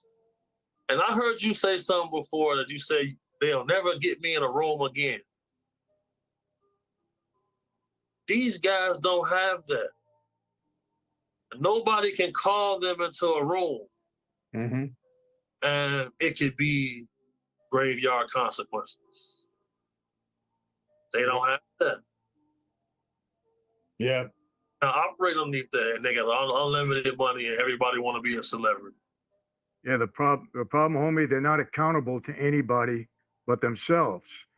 And that's a big problem. And accountability, as you know, is very important in life. You have to have accountability, whether it be to your faith, your boss, yourself. Without it, there's no rules, and eventually you're going to go down. You're going to get in trouble for it, and that's what happens. I think Diddy the same thing. He was accountable to nobody. At least he thought he wasn't, until it catches up with you. Until it's just too late. Yeah. And you know, Dapper Dan said that he grew up with Combs' parents. And he said what's going on with Combs didn't start with Combs, it started with his parents. Really? So that's what Dapper Dan said. So got to keep all these things in mind, man. Like I never harmed nobody who didn't deserve it. You know, I stand by that. You know, people coming out saying that he ruined their life. As men, we can choose our actions, but we cannot choose our consequences. So right. But you got very interesting background. I think we both do, different ways, but very, very interesting. I understand you knew about me before this call. Yes, for sure. So, you know, growing up in the inner city of Chicago, you know, Italian culture, Sicilian culture, you know, those type of things are very prevalent in the city. Yes. And especially from the omerta aspect of, operating in the underworld of sorts. A lot of Chicago Black street organizations mimicked and modeled themselves based off what they seen you guys doing, mostly on a theatrical standpoint, though. In other words, you were influenced by some of the movies about our life and some of the characters that you might have bumped into or seen on the street in Chicago. Because Chicago is one of my favorite cities. Have a lot of friends there, and obviously we had a big presence in Chicago, as you well know. For sure, and I've had some interactions with some actual figures from that lifestyle. So, in my community, bro, like a lot of things we did, we considered it mob style, mafioso type of activity. So, definitely honored to be here. Thanks to my boy Reese for locking this in. And I did my 10,000 hours of research for sure. Well, homie, let me ask you this, because this is something that's been bugging me for a while with Chicago. All of this stuff that's going on there, all this gang warfare, it's disappointing and frustrating to me that nobody has gone in there and tried to clean it up. When I say clean it up, a lot of stuff, with these young guys in the street, they're just uninformed, uneducated, and nobody's paying attention to it, and people are dying, on a weekly basis there. What? I would say this. I love this conversation. This is Celebrity Bodyguard reveals dark truth about Diddy, J-Lo, right? And I'm gonna show you on the screen where you can find this, right? Let me move it a little more for y'all. That's how you find this video. And I want to go to the last part, which is my deep part. The last video always the part of the conversation, which is called the spiritual evolution, the doorway to God. And it's for all my knowledge levels, for everybody who really tap in with me, for all my true followers on a deeper level, the people who my spiritual brothers and sisters who be on that journey with me through the last couple of years for us to grow and get better. The main reason why I really do the podcast is to really educate and to learn, and we can grow together as a group. You know what I mean? When I put the group Organic Minds together, actually it was like 2 years ago, as far as like as a group. And now I'm just trying to take it to the next level for them. So this is Bobby HEMMIT, Spiritual Evolution, the doorway to God. Hope y'all enjoy this one. But I supposed to accept this $500,000 that they were supposed to give me. I had a store in the Linux Square Mall in Atlanta, which is the exclusive mall. I had a warehouse in Florida. He was gonna put his shoes in there, and I was gonna take 6 trips a year to Italy to design my shoe line, and I had all of that. And I walked away from all of it. All I know is a couple of months later, I never got back in touch with the man, and the only thing I could do was study these books. That's all I can do. And I walked away from $1 million career that I had already had and spent my whole life trying to get. And all I know is this, but I literally died with this knowledge. Now, in this particular picture, this guy is interested in reconstructing Egypt, Kemet, and he got the Pharaoh's black in it. But the temples, what you see when you see the engraving on the temple wall, the temple walls used to be painted white. And every single picture used to be in color. Now, it's the Temple of Luxor or the Temple of Wafet, and Cecil Mills used this picture to do the backdrop for the 10 Commandments. He used this picture, but he didn't paint the building because that was too elaborate. But in this thing, this particular Edwin Long, an 18th century artist from England, reconstructed Kemet. And when you see the picture with your imagination, you should die. It should put you in another dimension. So now I went into that picture, and I've been into that picture ever since. Now, what happened was, this was the second phase of what was supposed to go on the screen.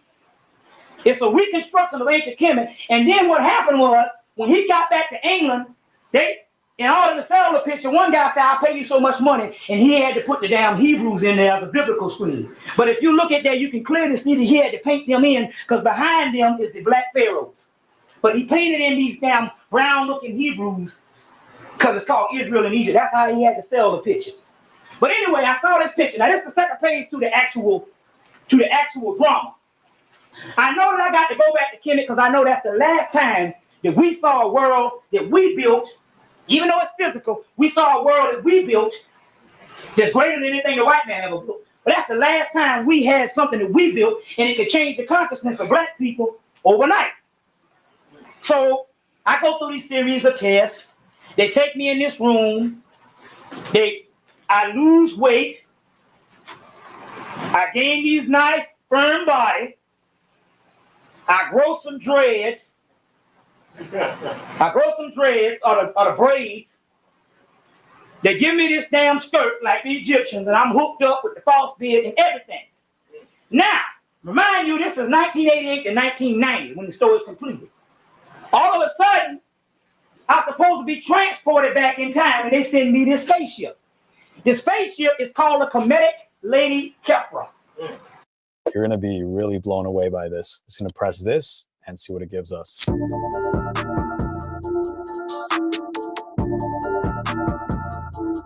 And it's in the form of a dung beetle of Kefra.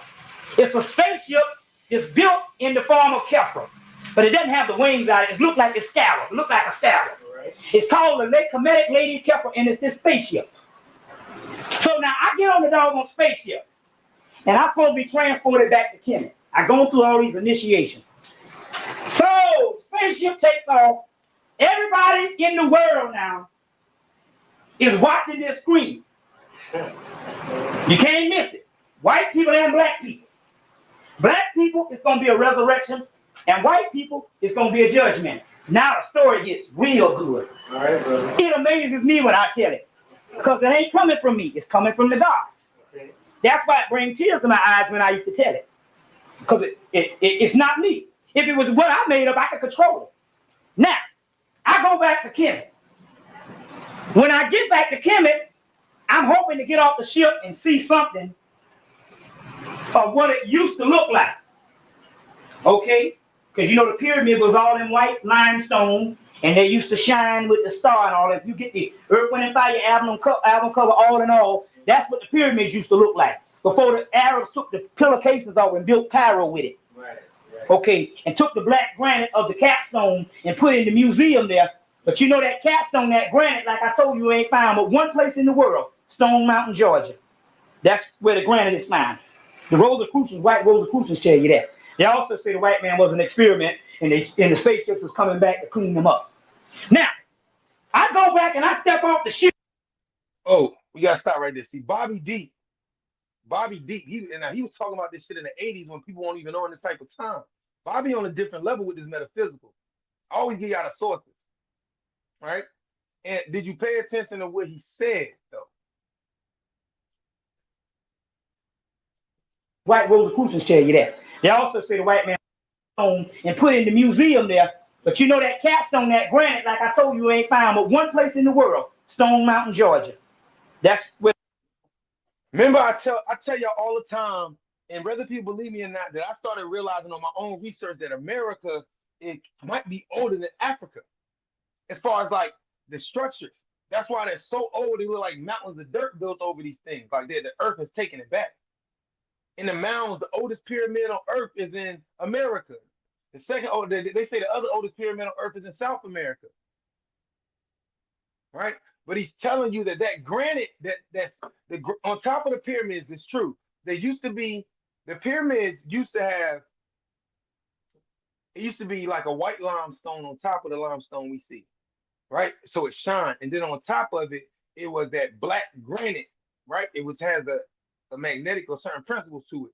But that's only found in America. So go back to when I tell you, I used to get y'all secrets and say in the book about the Moors, it was saying the Moors introduced Europe, Sicily, Italy, and Rome, and the 400 types of potatoes that only grew in America. We keep getting all of these references of America over and over again if you pay attention. But we're going to keep going. I just wanted to point that out to y'all because that's super deep. Where the granite is found. The Rosicrucians, white Rosicrucians tell you that. They also say the white man was an experiment and the spaceships was coming back to clean them up. Now, I go back and I step off the ship. Everybody watching, and what you can only, not only are they watching the screen, but when the ship takes off, the earth starts quaking. So they saying, damn, this shit is real because I can actually feel it outside my house. And everybody watching this thing.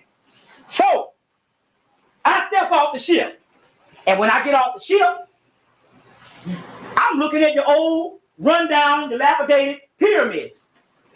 And I was like, man, you didn't take me in no future. All you did was took me to damn Egypt. I could have got on doggone TWA and did this.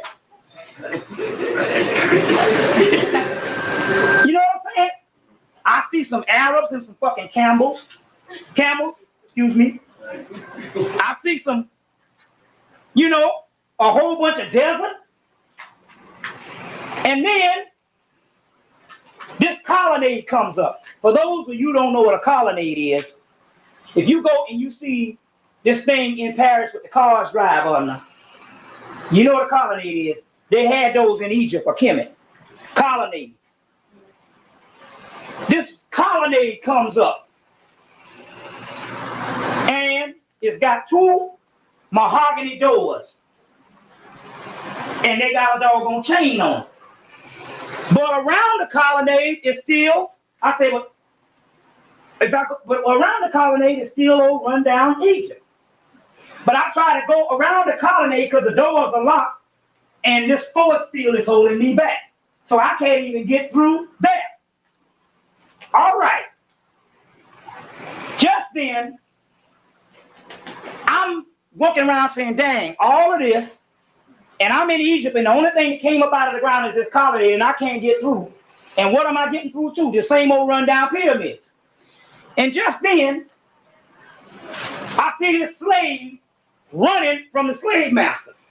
A slave, and he got two white men behind him, about like the Kunta Kinte scene. And while he's running, I see this old house run down in the desert with a black slave family sitting on the porch. Okay? He runs up. The slave runs up, runs to the door, pops the chain, pops the doggone chain, and goes right through the wood and disappears. I'm here to share good news with you. Hearts and like we've never. I go up to the doggone colonnade and open it. And now when I open it, I hear all these people laughing and hollering and going crazy. And when I open it up and I step through, I look at the pyramids and they white. The stars shining.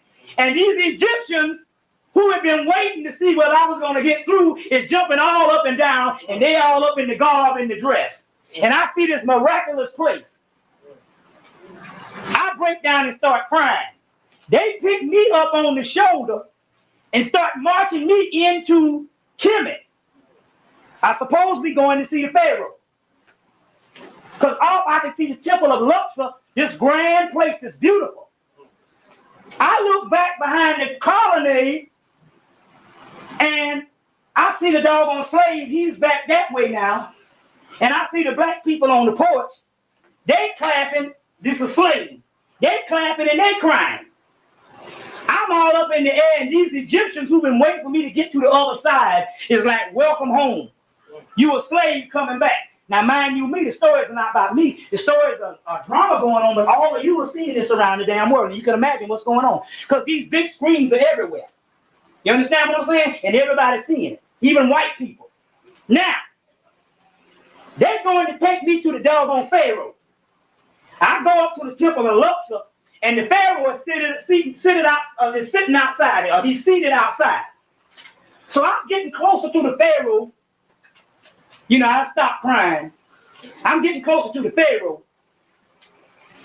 And as I get closer and closer to the doggone Pharaoh, I get up on the Pharaoh. He's sitting outside with the crook and the frail. His wife there looking good as hell. You know what I'm saying? Fine as a Coca-Cola bottle. The temples and all amazing. But when I look at the Pharaoh, guess who the fuck he is? Randy Brown. Do you understand the moral of the story? When I look at the Pharaoh, guess who the Pharaoh is? Randy Brown. And he's sitting there laughing. Because he understands on another dimension that all of us used to be gods and goddesses. And he's looking back and he's sitting there laughing. And whereas I excelled in this society and he was cast down, this nigga the Pharaoh. I'll break down crying again. See what I'm saying? Do you understand the moral of this story? All put together before I even got into this stuff, I used to be into the being a Dr. Clark thing. Okay, one little piece to the story left. They say, now, we're going to take you to see God. I go through the mystery system. I go all the way back to Atlantis, because the priest got me now. When I get to see God, I'm so doggone overwhelmed. When I go to see God, I look and I see God and I see myself. And I'm saying, that's me. You see the riddle to the story? When I meet God, it's myself. Not like the Star Trek movie where some vanity shit. Because they ain't God. You know that Star Trek movie where he said, I tried to meet God and I met my own vanity. When I meet God, it's myself. Now the moral to the story, we are all gods. Don't look for nothing that you can't step back and look at yourself and accept as God. See what I'm saying? And it's myself. You see what I'm saying? Great moral to the story. One last piece. The last piece goes to this. They say, since you made it through, now the judgment comes. Everybody watch it. They're saying, first of all, we got to do one thing. See, I like that. And when you really think about this, what it made me think about when I hear this is the symbology of it, of what he's seeing, because dreams could be, right?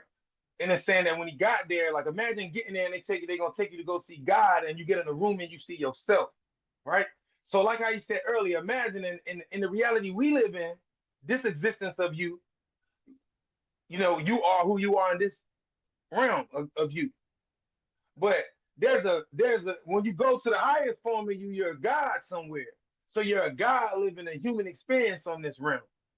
That's why he was saying when he went to see the Pharaoh, he seen somebody who was a regular person. But really he was the Pharaoh in this one.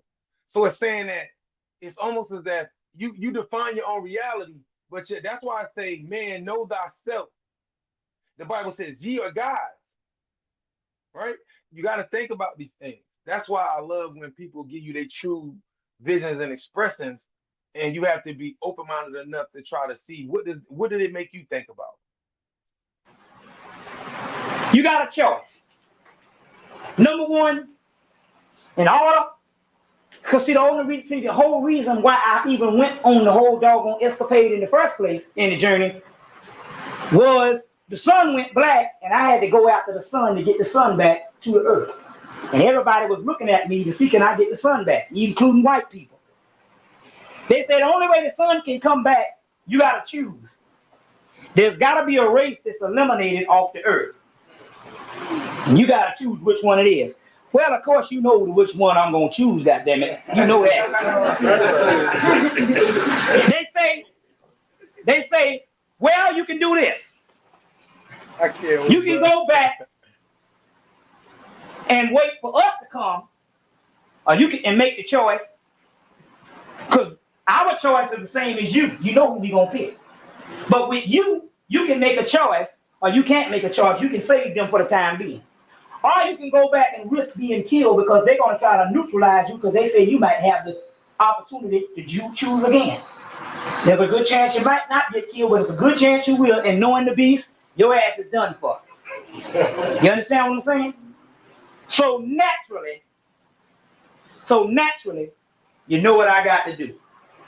I got to choose killing the doggone beast. But the moral to that, another moral to this story, is he's watching this on TV, watching me make a decision on whether they're going to live or not. Can you understand the terror in that? You know what I'm saying? That's about the same damn thing as when they was watching we sitting there and watch this man sell our wife down the damn river. See what I'm saying? The whole key to the story is, I had the story in the vision I just told you. It's going to make a good tape on that thing. Oh, yeah. I had a key to the story. I want to have one of these go back to Atlanta. Because I was going to tell it in Atlanta. But since you all survived, June 19th. I guess y'all worthy to have it. But I thought of all this stuff since 1990. I didn't even get into the spaceship thing until 2 years after. Now, when I met up with Melchizedek, I met up with AWAS in November. December, I meet this person called Melchizedek, the head of the Sirius star system. I said, but I thought AWAS is the head of the Sirius star system. They said, I'm Melchizedek. He wanted me to know his Hebrew name, because what he's trying to tell me is, y'all put labels on everything. Up here, we are all one. See what I'm saying? Up here, we are all one. So it was Melchizedek then, the Hebrew form. And I asked him this. After asking him a series of questions, I asked him that the story or the vision that I had, both real and unreal, because see, the people on the screen, they don't see the childhood with me and Randy Brown. It's beautiful. You got to see that to see him as the Pharaoh. I asked them, was that real and could that really happen? They said, you damn tootin', buddy.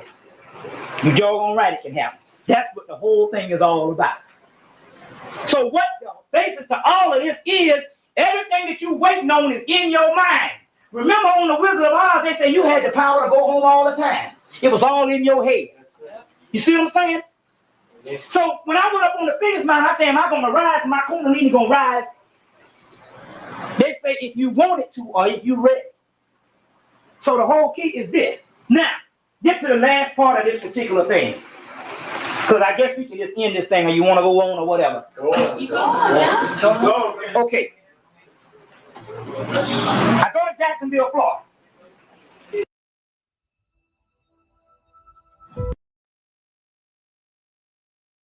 Vast universe. I meet a guy, he called himself Noah.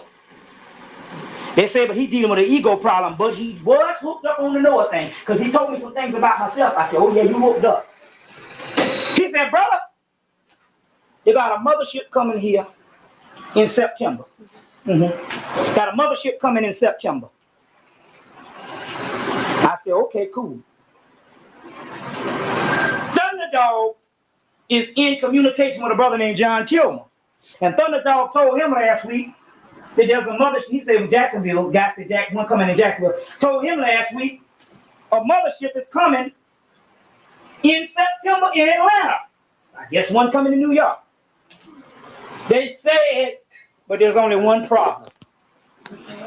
They say that they don't hardly see nobody on the mothership because they said most of the people still want to hang on to this world. You're still planning for a future in this world. And in order to get to that, you got to give up all of this world. Now, we know that that don't mean now to make it so, because some people figure, I still got a lot of work on the earth. I don't want to leave right now, leave my people behind. They're not talking about taking you somewhere and you don't come back. This mothership is for the first part of the 144,000 is to take you to prepare your body to be the cosmic warrior. Open you up and give you the knowledge of God. And make you God so you can come back and take this thing over God style. Which means the devil don't stand a chance. So that should be some ease to some of you all who want to get on this mothership. Okay? This is only one thing though. The Kundalini in me has been rising, because they say we're going to choose you, been rising for the last month. And I get down here, anybody ever had this thing rise on them? Your whole ass gets hot. Warms the hell up. And every now and then this thing will shoot up. And it burns. It burns. You know. I had it going one day. I was just like a ball of electricity. I said, man, I hope this thing sticks. But see, your body, each time it goes up, it purifies.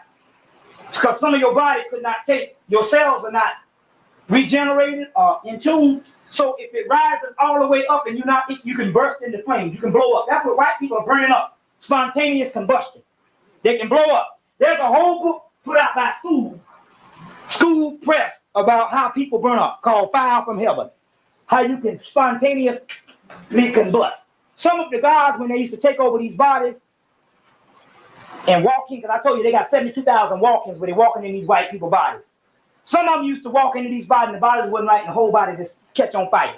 As a matter of fact, to let you know about the cosmic fire, a true story, when you see the Philadelphia experiment, you see some of them was burning up on the ship, on the Philadelphia experiment 1. That was their etheric body on fire. So now, it shoots up and I said, God, I hope this thing sticks. And I got up, I was stuck, was shot up. I walked in front of the stereo and the stereo cut off. And I come back and cut back on. Damn, I'm damn electricity, man. That's about a month, about 2 weeks ago. And I walked in, the thing was cut on and cut off. And my body was hooked up. Now this thing is rising in me. It's rising in me. There's only one key to this thing. When I went to the mounds in Jackson, Tennessee. The average person sees around 10,000 online ads daily. Here's how a man's life would change if they took in the spirit realm, them Indians put on my chest a sun with the wings. You've seen it. Take the staff of Hootie off, because you see it on all the temples. Just the sun in the wings. They put it in my chest. I couldn't see it. And about 2 weeks later, I seen this big old green spot on my back. And then when the psychic sister said, well, I forgot to tell you, when they put it on your chest, it burned a hole through your chest. And there's a big old green spot on my back. They put it on my chest. And the spiritual realm is still on my chest. They gave the brother that's in touch with Thunderdog, because they opened him up on the mountains. They gave him a ship with the maps.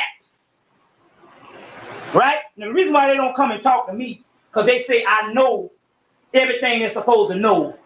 And it's on a certain realm. That's all schools. They say you know that, and basically, your thing is not to get no more information. Your thing is to look yourself up to Godhood. So if they start channeling me, talking to me, I stay there all night just listening to information so I can tell the people, and I won't be looking myself up. So they say, because they got me through a special initiation. So the guy that they gave opened up, they gave him a map of some spaceships. And he took the spaceships and put them in the, they took them and they put them in the back of his car. They in the spiritual number, when he wants to read them, he goes into meditation. He's read the first map, and he went into this battle, and he saw all this pain and suffering. He said, that's what's going on now, it's ugly. He said, but he read the second map, and Thunderdog came and said, y'all rejoice. He telling everybody on the thing to start rejoicing. Our suffering is up. But when he gave the map to the ships, on top of the ships is the thing around my chest in the spiritual realm. In the spiritual realm is the thing around the chest. Now, this thing has been rising. Hopefully, I don't know. See, I'm not going to tell you no lie. Every time they come up and I say, what happened? Why I didn't rise up? They say, you wasn't ready. Or why we didn't do this? They said, y'all wasn't ready in your mind. Hopefully, with this thing with Jupiter, this Kundalini can rise up all the way. And once it rises up all the way, them ships, we can have access to them ships soon. Maybe in the next week or so, I don't know. I'm not going to sit up and tell you no truth, but I'm trying to tell you how close we are to this thing. See what I'm saying? Because we got to do something, because we wait around the crack and get ready to roll on our ass. And my thing is we want to save all black people. And I say, we don't need to wait for the fucking New World Order to happen. Let's get to jump on his ass before it happens. I don't believe in us going into true slavery again. All right. We done suffered a fucking enough. Fuck that shit. That's right. Know what I'm saying? Yeah. Damn that. Right. If he told me it's all up to you, then goddamn it, let's do this shit now. Yeah. You know what I'm saying? Fuck school, fuck the TV set, fuck the movies, fuck the job, fuck it, let's go tonight. Down to do shit. See what I'm saying? I'm sick and tired of being sick and tired. Or being sick and tired of being sick and tired. You know, now, what's happening is this here. Now, I don't know. But what's happening is they say, brother, you got to be humble. Now, I'm not just talking about me. They're telling you, the reason why they're telling you you got to be humble, because they're going to give us a damn whipstick, 144,000. They're going to give us a whipstick. And if you don't handle the whipstick like the mind of God, every time some old black person out there doing some stuff crazy, you would be unkillable. But you got to be more like the woman. Even though her son is doing some stuff, she still loves it. See what I'm saying? That's why the ego got to get out of this thing. So I kept, you see my case, I say, y'all niggas gonna get killed out here. Now I say, we want to say all black people. Right. That's the attitude. Even if we don't say mom. Our goal is to save all black people. See what I'm saying? So now with the 144,000 that we talking about, that's why we got to be humble with this thing. So now if this whole thing go down with on the ships and the thing on my thing, I'm just telling you what the people did. We got the juice. We got the juice. But they kept saying, man, they waiting on me, which means they waiting on you. You see what I'm saying? They're waiting on us. You see, there's a certain amount of responsibility we got to accept. And the responsibility we have to accept is one thing. Come out of this world. See what I'm saying? I am a liberation hereafter fanatic. That's all I think about. You know what I'm saying? That's it. Even when I'm going through, all I think about is this. I don't put nothing off. Like some of y'all be talking about what's going to happen next year. It's all in the conversation. What's going to happen next year? What's going to happen this year? And all that kind of stuff. I don't even think that way. I live every day like it's the last day. And this is the science behind this. They already, they showed us, one of us already saw this mothership. It's a crystal city, is what this woman saw. One sister already gone to the subterranean world. We just say crystal city, that's something to put it in your imagination. They say really words can't even describe what's coming down the tube for our people. Know what I'm saying? And I'm saying we have already made the sacrifice and nothing can come up now but go to the top of the barrel.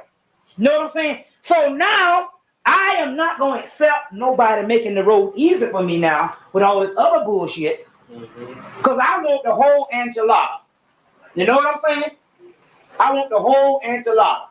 You know what I'm saying? I don't want no house in no nice neighborhood, and I don't want black people to be doing well on the level that the white man is doing well. I want the universe they say we supposed to have. You know what I'm saying? I want to be able to not eat no more. I want to be able to not sleep no more. I want to be able to do anything with my body that I can think of in my mind, because that's what the gods used to do. I want to be free from all of this. That's why the damn mantra that I just gave you, light will overcome. Light will make us one. Light from the blue fire sun. And then the other one don't match. Then the other one don't rhyme. You say, where the fuck did that come from? But it's the most powerful line on the whole damn mantra. Command us now free. Groover has helped me just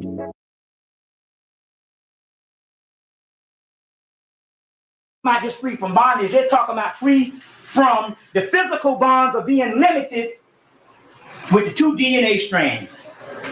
You understand what I'm saying? We want to not age no more. We want to live to 700 years, and then when we get tired of living, we want to start eating 3 times a day to kill ourselves at age 700. What the guards used to do. I think I want to check out of here. They eat 3 times a day and kill themselves. You see? Where the body at? A mantra of meditation from the Blue Fire Sun series. This is the goal that we're trying to get to. I ain't going to the other stuff. If nobody ain't telling you to raise yourself up to God, who all this other liberation bull crap is not, that's why it never worked. That's why the black economical system never worked. That's why the black education system never worked. That's why all the things that you're trying to do, United Fronts, Pan-Africanism, all that shit never worked, because that is not your original state. That is the state you were on the way station to hell. See what I'm saying? We're talking about straight up Godhood. Do you understand why the white man said, I cannot understand this Egyptian history? One minute I see nothing. And then I see this miraculous civilization just blow up. And he said, in order for it to blow up and be something greater that I can't even get to this day, I don't see a gradual build up to that. In this city, you see old ass buildings in Brooklyn, you see modern buildings in New York City. Always been that way. They used to call Brooklyn the country of New York. You see what I'm saying? Brooklyn hadn't been remodeled since the early 1900s. You see what I'm saying? But you see a gradual build, even in Manhattan. You see a gradual build up to what you see now. You see what I'm saying? You don't see that. You just see Egypt. Boom. That's because before that, they were gods. They didn't need that. But they built that on their way down because they needed it. You see what I'm saying? And New York, they say, got to be always another thing, too. I don't know whether it's going to sit with you. But the reason why they say it was taking New York under, number one, they was taking California under because that is the land of every damn foul thing you want on the earth. They do it in New York. Freaky Deaky City, all of that. Plus, it's the land of the media, and the media controls the world. The reason why they was taking this down, they said because they got to take New York out because the white man tried to copy ancient Egypt. This is his ancient Egypt. Even though they say Washington, D.C., no, New York is the place. You ain't been nowhere now that you've been to New York. And if I can make it there, I can make it anywhere. Now, the reason why they say they got to take it down because Egypt was built from, HEMMIT was built from spiritual purposes into physical. This is built from physical. And the earth has a wobble in it because of all these damn buildings here.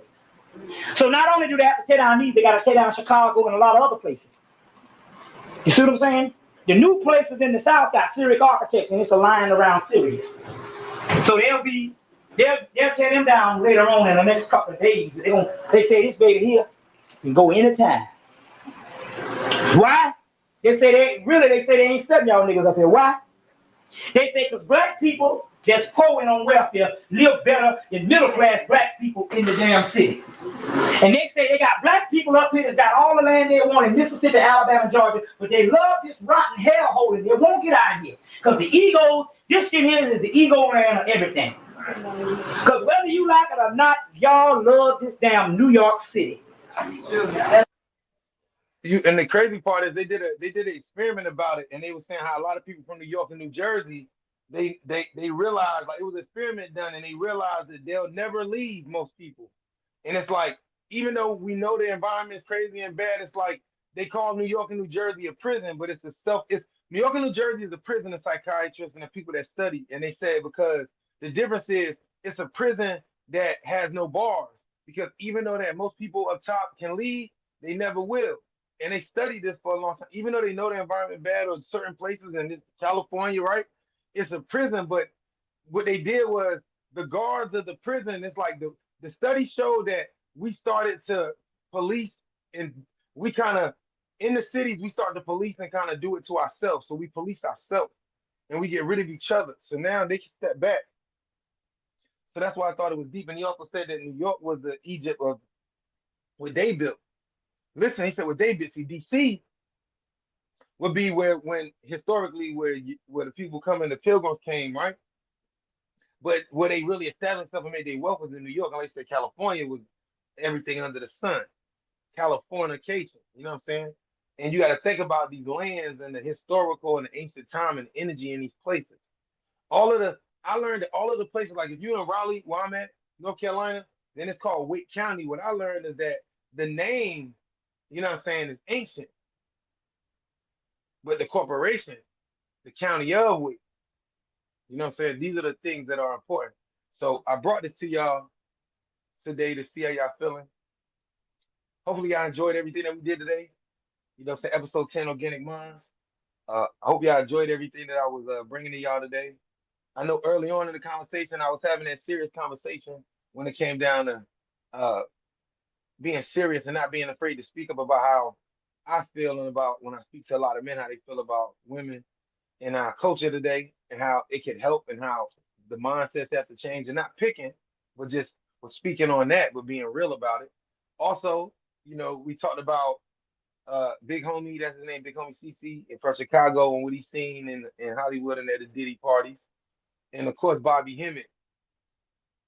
So the Bobby Hemmett section is so much more Bobby Hemmett out there, just like Dr. Ben out in Sertiman. So I hope that y'all really enjoy what we're doing today. Organic Minds Podcast, episode 10. We out.